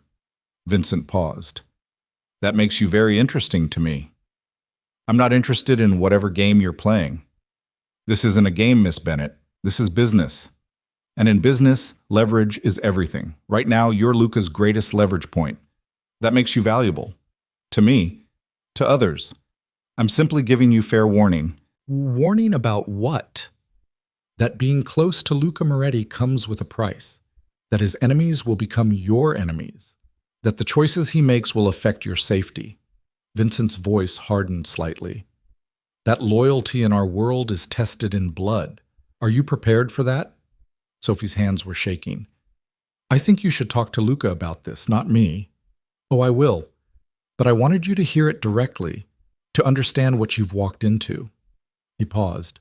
You seem like a nice girl, Sophie. Innocent. Not built for this world. I'd hate to see you get hurt because Luca's feelings compromised his judgment. Think about that. The line went dead. Sophie sat frozen on the bed, the phone clutched in her trembling hands. Everything Vincent had said echoed the fears she'd been trying to suppress. She wasn't built for this world. She was a liability, a weakness Luca couldn't afford. A knock on the door made her jump. Luca entered, his expression already concerned. What happened? You're pale. Vincent Rossi called me. The words tumbled out. He knew my number, knew about the shopping trip, about everything. Luca's expression went from concerned to murderous in an instant. What did he say? Sophie repeated the conversation as accurately as she could, watching Luca's jaw get tighter with every word. When she finished, he was radiating controlled fury. That son of a... He bit off the curse, visibly reining himself in. He had no right to contact you, no right to threaten you. He didn't threaten me exactly. He made me realize that I'm putting you in danger, that your enemies will use me against you, that I'm... Stop. Luca sat beside her, taking her shaking hands in his. Don't let him get in your head. That's exactly what he wants. Vincent is trying to drive a wedge between us because he knows together we're stronger than apart. But what if he's right? What if I am your weakness? You're not my weakness. You're my strength. Luca's voice was fierce. Yes, my enemies will try to use you against me. Yes, being with me puts you in danger, but I would rather face those challenges with you beside me than be safe and alone. Can you understand that? Sophie wanted to believe that love was enough to overcome the very real dangers Vincent had outlined. But fear had its claws in her now, whispering all the ways this could end badly. I'm scared, she admitted. I know. But Sophie, Luca cupped her face, forcing her to meet his eyes. I will protect you, with everything I have, with my last breath if necessary. No one is going to hurt you, not Vincent Rossi, not anyone, I swear it. You can't promise that. You can't control everything. Watch me. There was no arrogance in his voice, just absolute certainty. Tomorrow night, I'm meeting with all the families. I'm making it crystal clear that you're under my protection. That touching you means going to war with me. After that, Vincent won't dare make another move. And if he does anyway, then I'll deal with it, the way I deal with everyone who threatens what's mine. Luca's expression softened slightly. But you need to trust me. Trust that I know how to navigate this world. Trust that I won't let anything happen to you. Sophie searched his face, looking for doubt or uncertainty. She found only unwavering determination. Luca Moretti was a man who kept his promises, even the impossible ones. Okay, she whispered. I trust you. Luca pulled her into his arms, holding her like she was something precious and breakable. No more surprise phone calls. No more contact with anyone you don't know. And from now on, you keep your security detail close, even inside the mansion. Luca, that's extreme. I'll be fine here. Humor me, please. He pulled back to look at her. After tomorrow's meeting, things will calm down, but until then, I need to know you're protected every second. Can you do that for me? Sophie nodded, understanding that this was as much for his peace of mind as her safety. What about you? If I'm in danger, so are you. I can take care of myself. I've been doing it a long time. That doesn't make me worry less. A small smile crossed Luca's face. Good. Worry means you care. And I like knowing you care. They spent the rest of the evening in Luca's quarters, a bubble of normalcy in an increasingly complicated situation. Sophie organized her salvaged belongings while Luca worked on his laptop, fielding calls and emails with the controlled efficiency she'd come to expect. Felt domestic, comfortable, like they'd been doing this for years instead of days. Around 8, Carla brought dinner on a tray. Actual home-cooked food instead of the takeout Sophie had been living on for years. They ate together at the small table by the window, watching the city lights come on as darkness fell. Tell me something, Luca said between bites. Something I don't know about you yet. Sophie considered. I used to want to be a teacher. Before everything fell apart. I was actually pretty good at it, tutoring other kids, helping them understand things. It made me feel useful. What stopped you? Money, time, life. Sophie shrugged. After my mother died and my father started drinking, college stopped being an option. Then after he died, just surviving took everything I had. The dream sort of faded. It doesn't have to stay faded. Luca set down his fork, his expression thoughtful. What if you went back to school, got your degree, became the teacher you wanted to be? Sophie laughed, but it sounded bitter even to her own ears. Luca, I barely finished high school. I have no college credits, no savings for tuition, no, you have me. He said it simply, like it was the most obvious thing in the world. I can arrange for enrollment, pay for everything. You could start in the fall if you wanted. I can't let you do that. It's too much. Why? Because you have some arbitrary limit on what you're allowed to accept from me? Luca reached for her hand. Sophie, I have more money than I could spend in 10 lifetimes. Let me invest it in something that matters, in someone who matters. Tears pricked at Sophie's eyes. You keep saying things like that, like I'm special, like I matter more than anything. I don't understand why. Because you do matter more than anything, more than money or power or any of the things I spent 15 years chasing. Luca's voice was raw with honesty. You make me remember who I wanted to be before the world taught me that kindness was weakness. You make me want to be that person again. What if I can't live up to that? What if I disappoint you? Impossible. Luca stood, pulling her up with him. You could never disappoint me, Sophie Bennett. You're already everything I didn't know I needed. He kissed her then, deep and slow and full of promises neither of them could be sure he'd keep. But in that moment, wrapped in his arms with the city glittering below them, Sophie chose to believe, chose to hope, chose to trust that maybe, just maybe, this impossible thing between them could actually work. Later, as they lay tangled together in Luca's massive bed, Sophie's phone buzzed on the nightstand. She ignored it at first, content to stay wrapped in Luca's warmth. But when it buzzed a second time, then a third, Luca reached for it himself. His expression went dark as he read the screen. It's Adrian. There's been a development.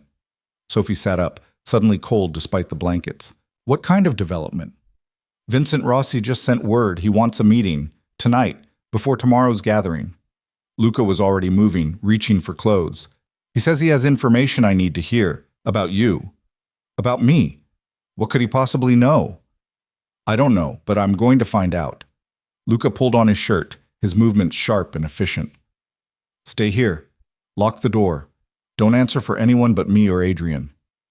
Luca, wait. Maybe I should come with you. If this is about me, absolutely not. I'm not bringing you anywhere near Vincent Rossi. Luca crossed back to the bed, cupping her face. I need you safe. Please. Just stay here and trust that I'll handle this.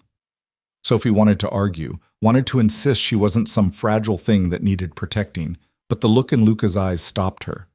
This wasn't about her being weak. This was about her being important enough to protect. Be careful, she whispered. Always am. He kissed her once, hard and fast. I'll be back before you know it. Then he was gone, the door clicking shut behind him with a finality that made Sophie's stomach twist. She sat alone in Luca's bedroom, listening to the sounds of the mansion settling around her, and tried not to think about all the ways this night could go wrong. Outside, Luca climbed into the SUV where Adrian was waiting, his expression grim. This better be important, Luca said.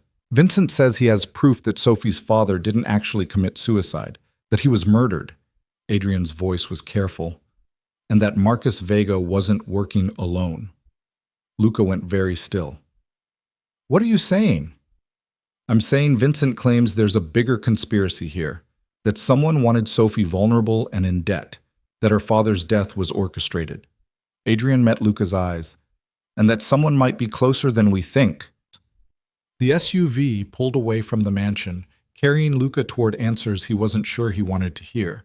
Behind him, Sophie sat alone in his bed, unaware that the storm was just beginning. And somewhere in the darkness, Vincent Rossi smiled, knowing the pieces were finally falling into place. The drive to Vincent Rossi's estate felt endless. Luca stared out the window, his mind spinning through possibilities, each darker than the last. Sophie's father murdered, Marcus Vega working for someone else. A conspiracy that stretched back 3 years, carefully orchestrated to make Sophie vulnerable, desperate, invisible. But why? What could anyone possibly gain from destroying a working-class family? You're thinking too loud, Adrian said from the driver's seat. Save it for when we get there. If Vincent is lying, if this is some kind of setup, then we handle it the way we always do. But Luca, Adrian glanced at him briefly. What if he's not lying? What if someone really did orchestrate all of this? Then I find them, and I make them wish they'd never heard Sophie's name. Luca's voice was ice. No one destroys her life and walks away from it. They pulled up to the Rossi estate 20 minutes later. It was smaller than Luca's mansion, but no less impressive. Old money wrapped in Italian marble and century-old oak trees. Vincent's men stood at the gates, armed but professional, waving them through without incident. Vincent himself waited in his study, a room that smelled of leather and expensive cigars. He stood when Luca entered, his expression carefully neutral. Luca, thank you for coming on short notice. Cut the pleasantries, Vincent. You said you had information about Sophie. I'm here. Talk. Vincent gestured to the chairs by his fireplace. Sit. This will take a few minutes to explain. I'll stand. Suit yourself. Vincent poured himself a drink, deliberately taking his time. 3 years ago, a man named Robert Bennett walked into Marcus Vega's office and borrowed $50,000 at a predatory interest rate. Within 6 months, he was dead. Officially ruled a suicide, no investigation, case closed. I know all this. Get to the point. The point is, Vincent set down his glass. Robert Bennett didn't walk into Vega's office on his own. He was referred there by someone who knew exactly what kind of trap Vega represented. Someone who wanted Robert Bennett in debt he could never repay. Luca's jaw tightened. Who? That's what I've been trying to figure out. Vincent pulled out a folder, setting it on the table between them. I started looking into it after you destroyed Vega's operation. Called in favors, dug through old records, followed money trails, and I found something interesting. He opened the folder, revealing bank statements, loan documents, emails. Luca scanned them quickly, his blood running colder with each page. These payments, he said slowly, they're not from Vega to his usual accounts. They're going somewhere else. Exactly. Every month for 3 years, Vega was sending 20% of Sophie Bennett's payments to an offshore account. Not his usual laundering channels, something separate, something personal. Whose account? Vincent pulled out another document. That's where it gets complicated. The account is buried under shell companies and fake names, but I traced it back far enough to find a connection. He paused, meeting Luca's eyes. It belongs to someone in your organization. The words hit like a physical blow. Luca's mind raced through his crew, his trusted men, trying to imagine which one could have betrayed him like this. Which one had the access, the motive, the sheer audacity to orchestrate something so elaborate? You're saying someone close to me has been using Sophie for what? Money? The payments couldn't have been worth that much. Not money. Leverage. Vincent leaned forward. Think about it, Luca. Someone creates a vulnerable woman with crushing debt and nowhere to turn, plants her in your household, watches and waits for you to notice her. And when you finally do, when you care about her enough to act, boom! Instant pressure point. A way to control the great Luca Moretti. Luca's hands curled into fists. Who? Tell me right now, or I swear to... I don't know yet. The trail goes cold after the shell companies. But Luca... Vincent's expression was unusually serious. Whoever did this has been planning it for years. They knew you'd eventually need household staff. Knew Marcus Vega would be desperate enough to take their money. Knew Robert Bennett well enough to know he'd self-destruct under pressure. This is sophisticated, long-term, patient. That doesn't narrow it down much. Half my organization is sophisticated and patient. True, but how many of them have the access to plant someone in your household? How many knew your security protocols well enough to get Sophie past your vetting process? Vincent paused. It has to be someone you trust completely. Someone who's been with you for years. The implication hung in the air like poison gas. Luca's mind immediately went to the people closest to him. Marco, who ran his security. Carla, who managed his household. And no, not Adrian. It couldn't be Adrian. But even as he rejected the thought, doubt crept in. Adrian had been the one to discover Sophie's apartment was destroyed. Adrian had been the one to suggest moving her to the mansion. Adrian had made jokes about dating her himself, jokes that had made Luca's blood boil with jealousy. What if that had been the point? What if Adrian had been pushing Luca towards Sophie all along? I can see where your mind is going, Vincent said quietly. And for what it's worth, I don't think it's Cole. He's been with you too long. His loyalty is documented. But you should investigate everyone. Trust no one until you know the truth. Luca grabbed the folder, his jaw set. Why are you telling me this? What do you get out of it? Peace. Vincent's smile was thin. You and I have been circling each other for years, Luca. Testing boundaries, pushing limits, waiting for the other to make a mistake. But this, if someone is using an innocent woman to manipulate you, that crosses a line even I won't tolerate. We may be enemies, but we follow certain rules. Civilians stay out of it, and Sophie Bennett is definitely a civilian. She's under my protection now. That makes her part of this world whether she wants to be or not. Maybe. But she didn't ask for it, didn't choose it. Someone forced her into this game without her knowledge or consent. That's cowardice, and I don't tolerate cowards. Vincent stood, extending his hand. Find who did this, Luca. Make them pay. And then you and I can go back to our usual animosity with clear consciences. Luca stared at the offered hand for a long moment, then shook it once, firmly. If I find out you're lying, if this is some elaborate setup, then you can shoot me yourself. But I'm not lying. Someone in your organization is playing you. Find them before they make their next move. The drive back to the mansion was silent. Adrian didn't ask what Vincent had said, and Luca didn't volunteer the information.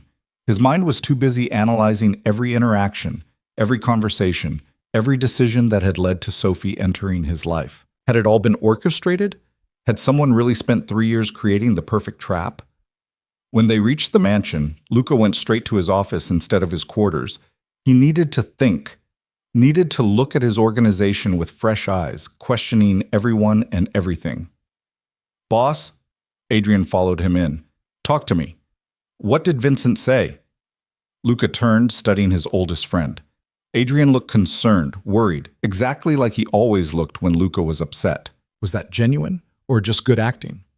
He thinks someone in my organization orchestrated Sophie's debt, that they've been planning this for years. Adrian's eyes widened. That's insane. Who would... He stopped, understanding dawning. You think it's me. I don't want to think it's you. But you do. Adrian's voice went flat. After everything we've been through, after 15 years of having each other's backs, you actually think I would do something like this to you? Vincent said it has to be someone I trust completely, someone with access, someone who knows how I operate. Luca's throat was tight. That's a very short list, Adrian. Yeah, it is, and I'm at the top of it. Adrian stepped closer, his expression hard. So ask me. Don't dance around it. Ask me directly if I betrayed you. Did you? No. The word was sharp, immediate, filled with fury. I didn't orchestrate Sophie's debt, didn't manipulate you into caring about her, didn't spend 3 years planning some elaborate scheme. I'm your friend, Luca. Your brother in everything but blood. How can you even question that? Because someone did this, and I need to know who.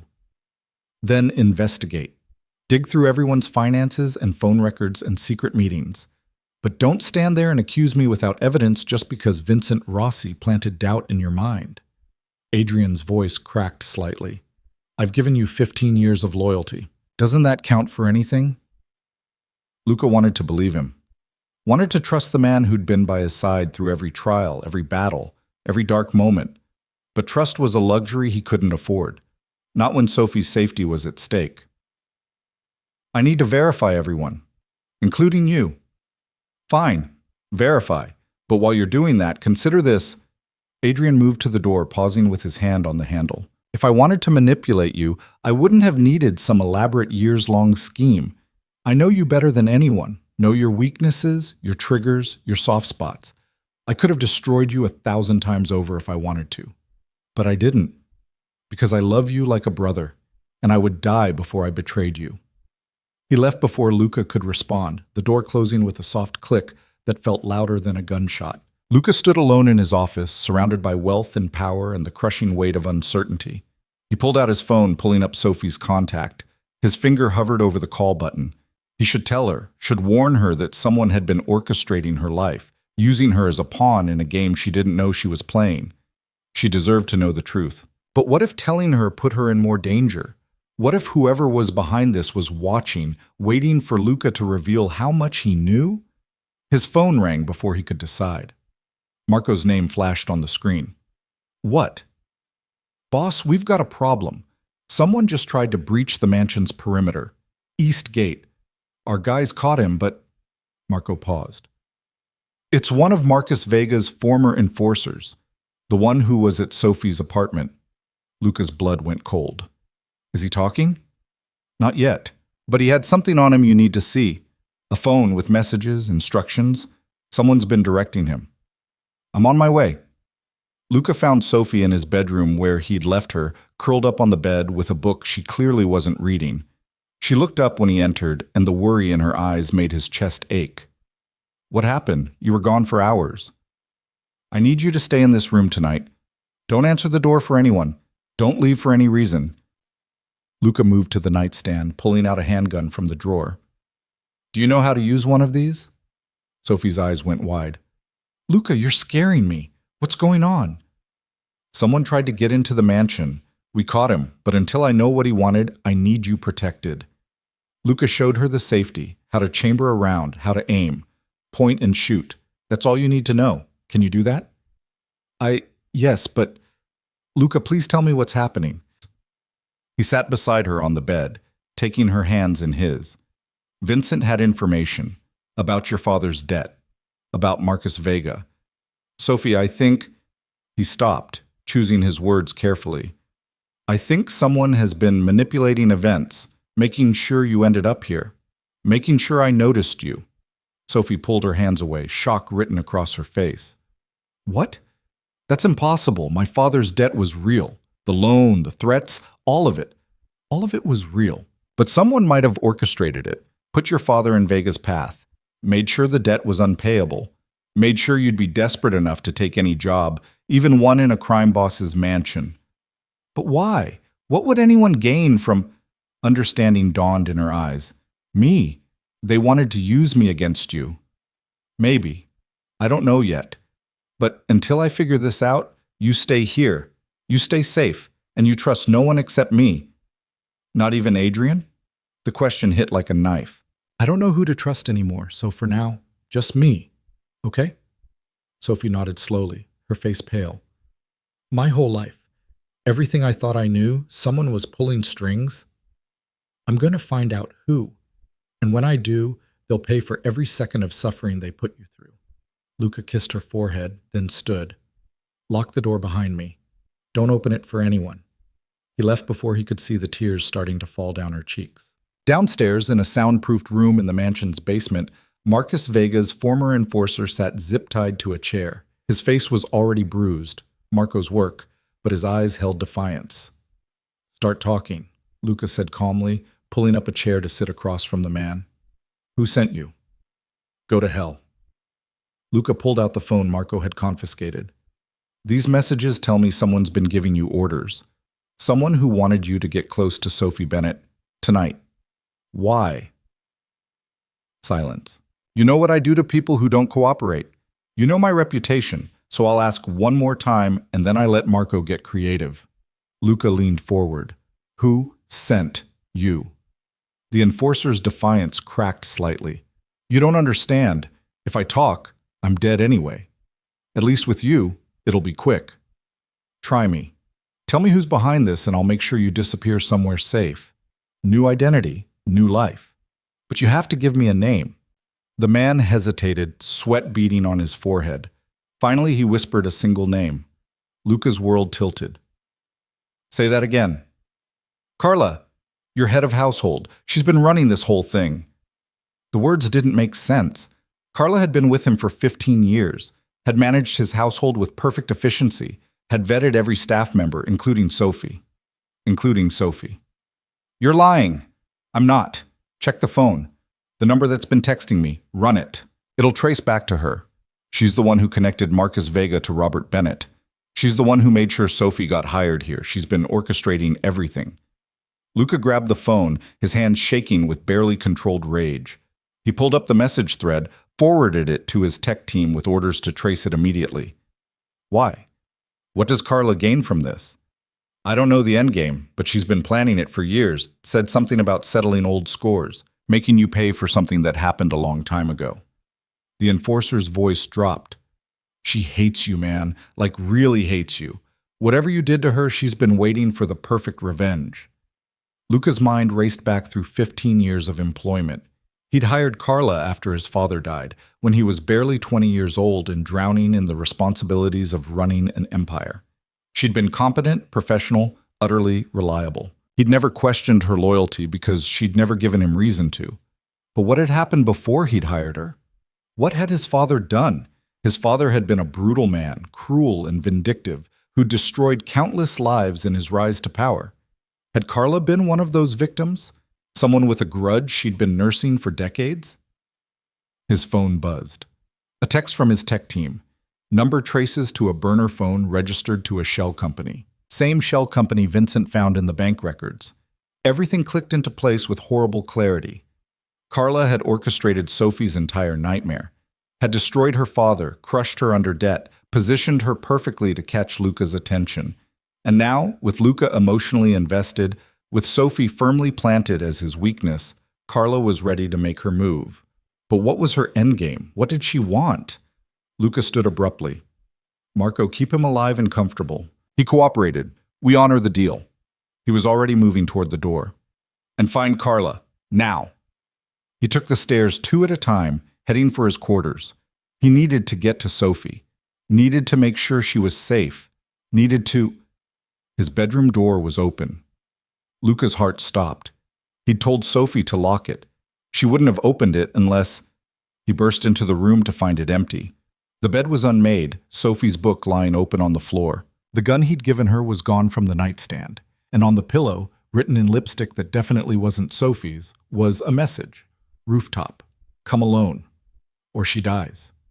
Luca pulled out his phone, texting Adrian and Marco simultaneously. Carla has Sophie, rooftop.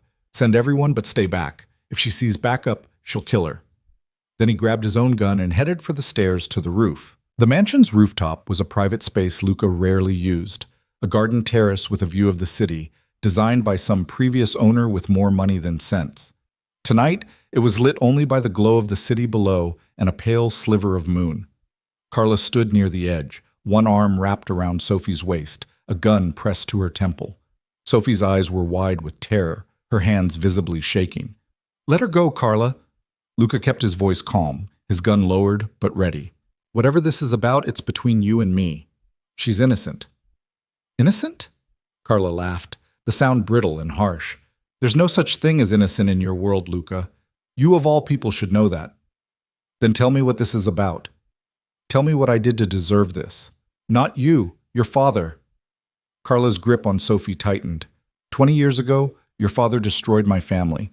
My husband worked for him. A good man, loyal, honest. But when he found evidence of your father's trafficking operation, when he threatened to go to the police, your father had him killed, made it look like a suicide, left me with nothing.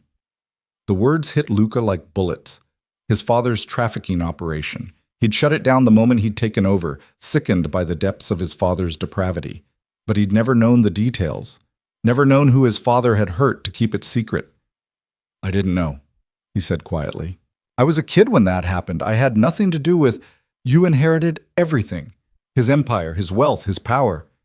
You built your life on the graves of people like my husband, like Robert Bennett." Carla's voice rose. "I spent 20 years working for you, watching you enjoy the fruits of your father's evil. And I planned. Oh, how I planned. Robert Bennett, you knew him?" "He was my husband's best friend, the only person who believed me when I said my husband didn't kill himself. We stayed in touch over the years. I watched his life fall apart, watched his wife die, watched him drown in grief and alcohol. And I saw an opportunity." Sophie made a small sound of pain, and Luca's finger tightened on his gun. "You destroyed him on purpose, used him to get to me. I gave him a choice. Take the loan, get help for his addiction, maybe turn his life around. It wasn't my fault he was weak. Wasn't my fault he drank himself to death rather than face his problems." Carla's smile was cruel. "But his death served my purpose perfectly, left his daughter alone, desperate, vulnerable. Exactly where I needed her." "Why?" Sophie's voice was small, breaking. "Why me? I never hurt you." "Because Luca needed to care about something, needed to have a weakness I could exploit. I tried for years to find one, women he dated, friends he trusted, business partners he relied on. But he kept everyone at arm's length, stayed cold, untouchable." Carla pressed the gun harder against Sophie's temple. "Until you. Sweet, innocent Sophie, who made him feel things he'd buried for 15 years. You were perfect." "Let her go," Luca said again. "Your fight is with me, not her. Take your revenge on me if you need to, but she doesn't deserve this." "She doesn't deserve this? Did my husband deserve to be murdered for doing the right thing? Did I deserve to spend 20 years as a servant to the family that destroyed mine?" Carla's voice cracked. "I wanted you to feel what I felt, Luca.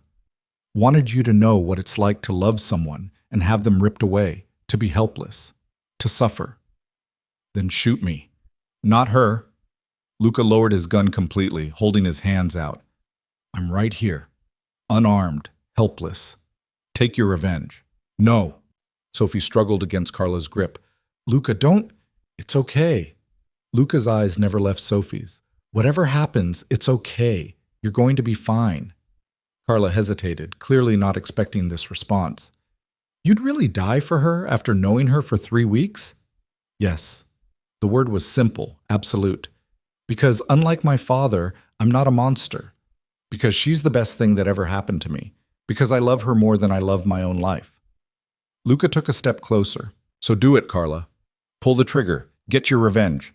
But let Sophie go first." For a long moment, nobody moved. The city hummed below them, oblivious to the drama playing out on the rooftop.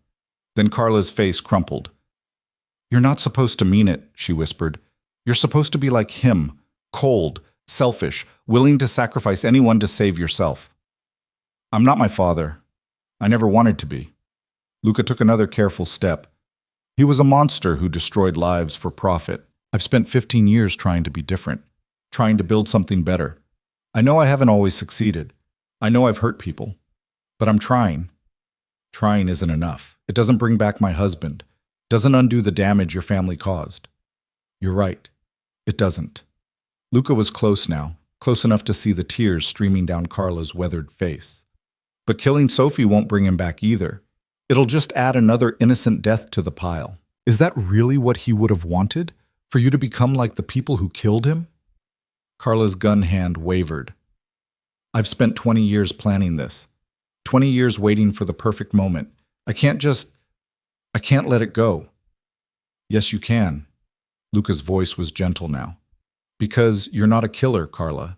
You're a woman who lost everything and made some desperate choices trying to get even. I understand that. And if you let Sophie go right now, if you walk away, I won't come after you. You can disappear, start over, live the life my father stole from you. You're lying. You'll hunt me down. I won't. You have my word. Luca extended his hand slowly. Give me the gun. Let Sophie go. And this ends here. No revenge, no bloodshed, just mercy. The kind my father never showed your husband. Carla stared at him for an endless moment. Then, slowly, her grip on Sophie loosened. The gun lowered. Sophie stumbled forward, and Luca caught her, pulling her behind him protectively. But he kept his focus on Carla, his hand still extended. The gun, Carla. She handed it over with shaking hands, then sank to her knees, sobbing. I'm sorry. I'm so sorry. I wanted him to pay. Wanted someone to acknowledge what was done to us. I acknowledge it. Luca set both guns aside, crouching beside her. My father was a monster who destroyed your life. That's the truth. And I'm sorry. Not because I had anything to do with it, but because I inherited his legacy and didn't work hard enough to make things right. Behind him, Sophie stood frozen, processing everything she'd just learned. Her father's death, her debt, her entire nightmare, all orchestrated by a woman seeking revenge for crimes committed before Sophie was even born. Adrian appeared at the rooftop door, gun drawn, Marco and a team behind him. They took in the scene, Carla on her knees, Luca unarmed, Sophie shaking but alive. Stand down, Luca ordered. It's over. Adrian holstered his weapon, but his eyes stayed on Carla with cold fury. Boss, she tried to kill Sophie. She can't just walk away from that. She can, and she will. Luca stood, helping Carla to her feet. Marco, get her out of the city. New identity, new life. Somewhere she can start over. Enough money to live comfortably. That's an order. Marco looked like he wanted to argue, but nodded tersely.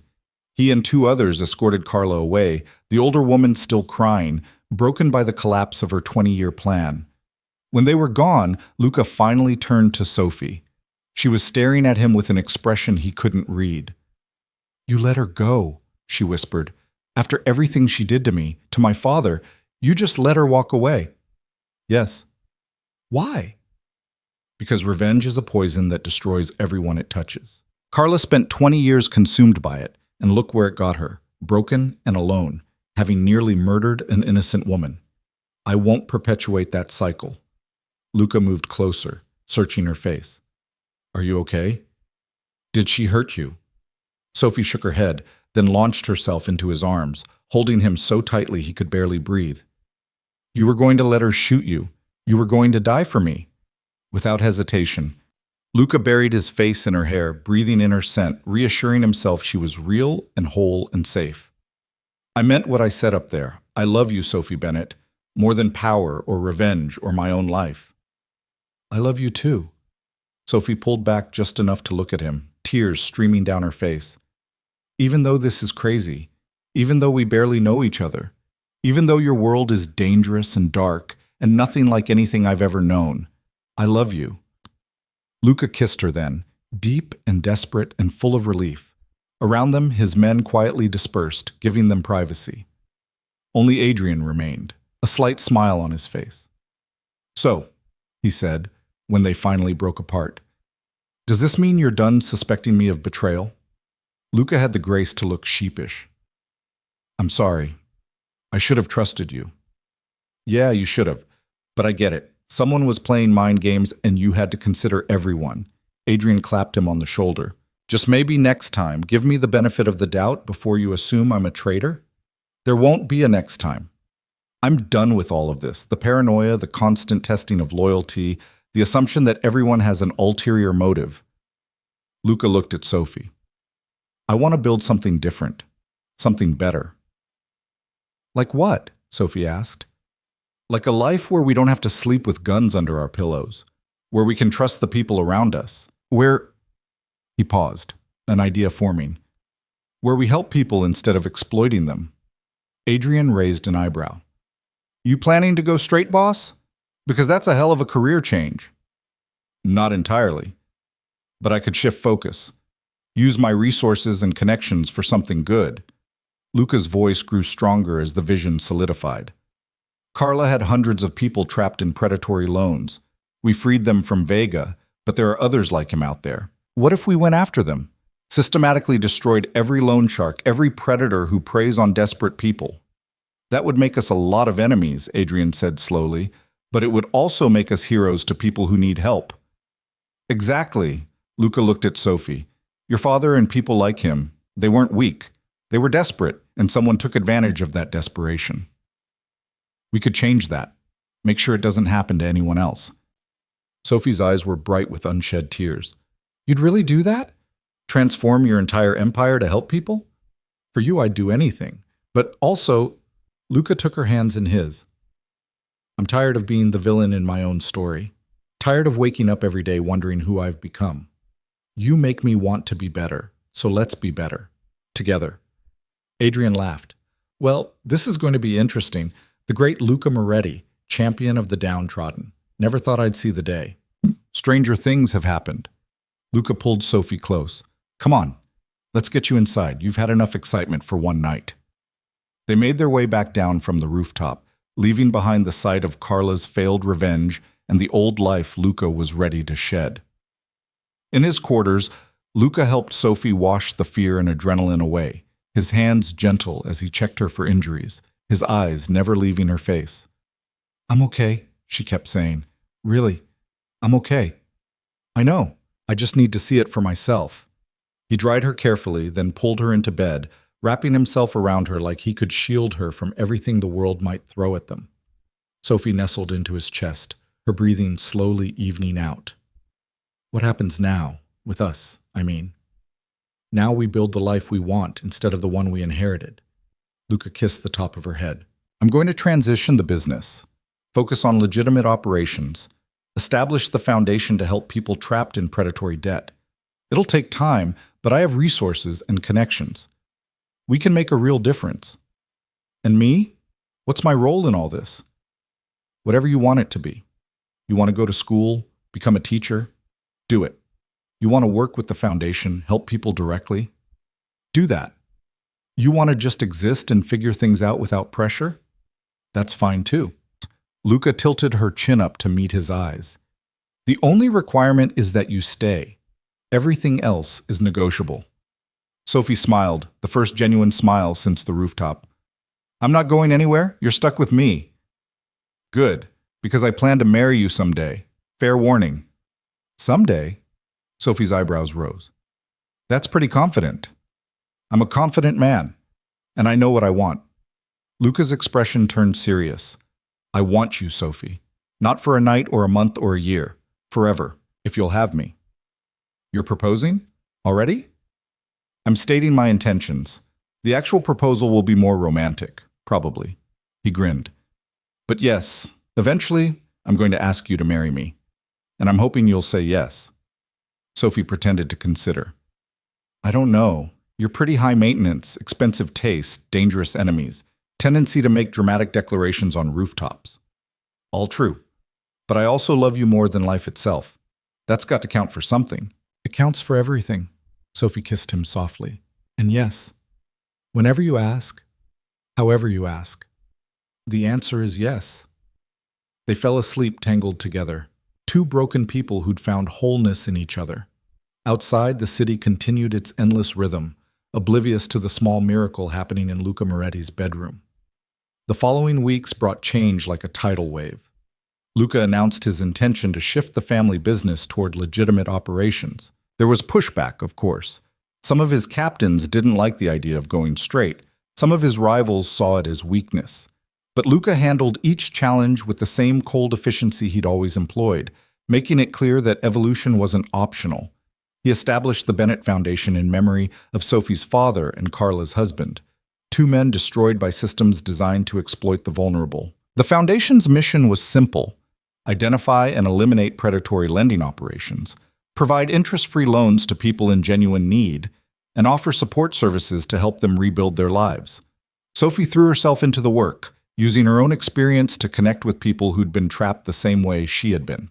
She was brilliant at it, compassionate but practical, able to see through manipulation but still offer second chances. Luca watched her transform from a scared maid into a confident advocate and fell more in love with her every day. Adrian remained Luca's right hand, though his role shifted from enforcer to executive director of the Foundation's operations. He grumbled about becoming a corporate suit, but Luca caught him smiling more often, especially when he saw the families they were helping. 6 months after the confrontation on the rooftop, Luca took Sophie back there. He'd had it transformed into a garden, real flowers and trees, comfortable seating, string lights that made the space feel magical instead of dangerous. "What is this?" Sophie asked as he led her to the center, where rose petals formed a path. "This is me keeping my promise." Luca dropped to one knee, pulling out a ring box. "Sophie Bennett, you walked into my life when I'd forgotten how to feel anything real. You made me want to be better, to build something meaningful, to believe in second chances. You took a cold, cynical man and reminded him what it means to love. Will you marry me?" Sophie was crying before he finished, nodding frantically.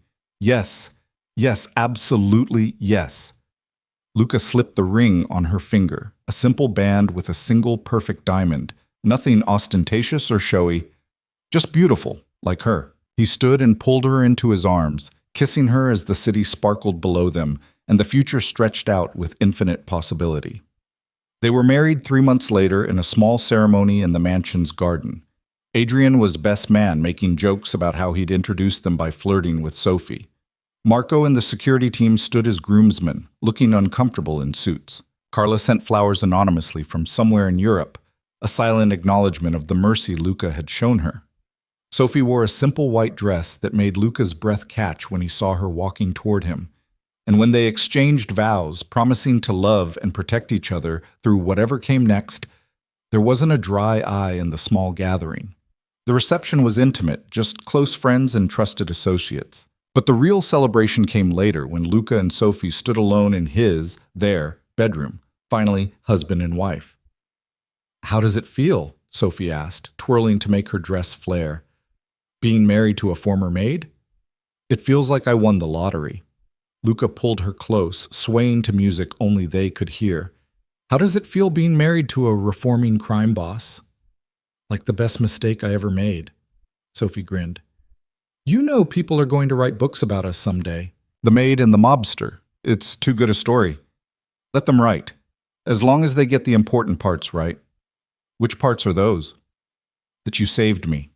Luca's voice was soft, sincere. "That I was drowning in darkness, and you pulled me into the light. That love is stronger than revenge, than power, than all the ugliness I thought defined my world. That sometimes the most unlikely people find each other and create something beautiful." Sophie's eyes filled with tears again, happy ones this time. "I love you, Luca Moretti." "I love you too, Sophie Moretti." He kissed her gently. Now and forever. 5 years later, the Bennett Foundation had helped over 3,000 families escape predatory debt. Luca's business was almost entirely legitimate, focused on real estate development and venture capital. Sophie had her teaching degree and worked part-time at a school in Queens, using her afternoons to run foundation programs. They had twin daughters, dark-haired, bright-eyed girls who had Luca wrapped around their tiny fingers. He'd gone from a man who trusted no one to a father who read bedtime stories and attended tea parties with stuffed animals. Adrian had gotten married too, to a lawyer he'd met while filing foundation paperwork. Marco ran security for the foundation now, protecting the vulnerable instead of guarding a criminal empire. And sometimes, late at night when the girls were asleep and the mansion was quiet, Luca and Sophie would stand on the rooftop garden and remember where they'd started. A maid and a mob boss. A woman crushed by debt and a man crushed by his father's legacy. Two broken people who'd somehow found wholeness in each other. "Do you ever regret it?" Sophie asked one such night, nestled against Luca's chest. "Giving up the power, the fear, all of it." "Not for a second." Luca kissed her temple. "I traded control for connection, fear for love, an empire for a family. Best deal I ever made." "Even though people don't fear you anymore?" "Some still do, but more importantly, some respect me now. Some are grateful. Some look at what we've built and see hope instead of threat." He turned her to face him. "You taught me that being loved is better than being feared. That mercy is stronger than revenge. That the measure of a man isn't what he takes, but what he gives." Sophie smiled up at him, the city lights reflecting in her eyes. "You're pretty wise for a reformed mobster." "I have a good teacher." He kissed her slowly, thoroughly, the way he'd kissed her 1,000 times before and would kiss her 1,000 times more. Below them, the city hummed with life. People struggling, surviving, dreaming. Some of them would stumble across the Bennett Foundation's website tomorrow, desperate for help. And they'd find it, because a maid and a mob boss had decided that love was worth transforming the world for. It wasn't a fairy tale. There were still challenges, still dangers, still moments when Luca's old life tried to claw its way back. But they faced it together, Sophie's gentle strength balancing Luca's fierce protection, his resources amplifying her compassion. And on quiet nights like this, standing on a rooftop where revenge had once nearly destroyed them, they held each other and remembered. Remembered that jealousy had sparked a war that became a love story, that a smile between a maid and a capo had started a chain reaction that changed everything, that sometimes the most powerful thing in the world isn't control or fear or wealth. Sometimes it's just two people choosing each other, again and again, no matter what the world throws at them. And that, Sophie and Luca knew, was a power no one could ever take away.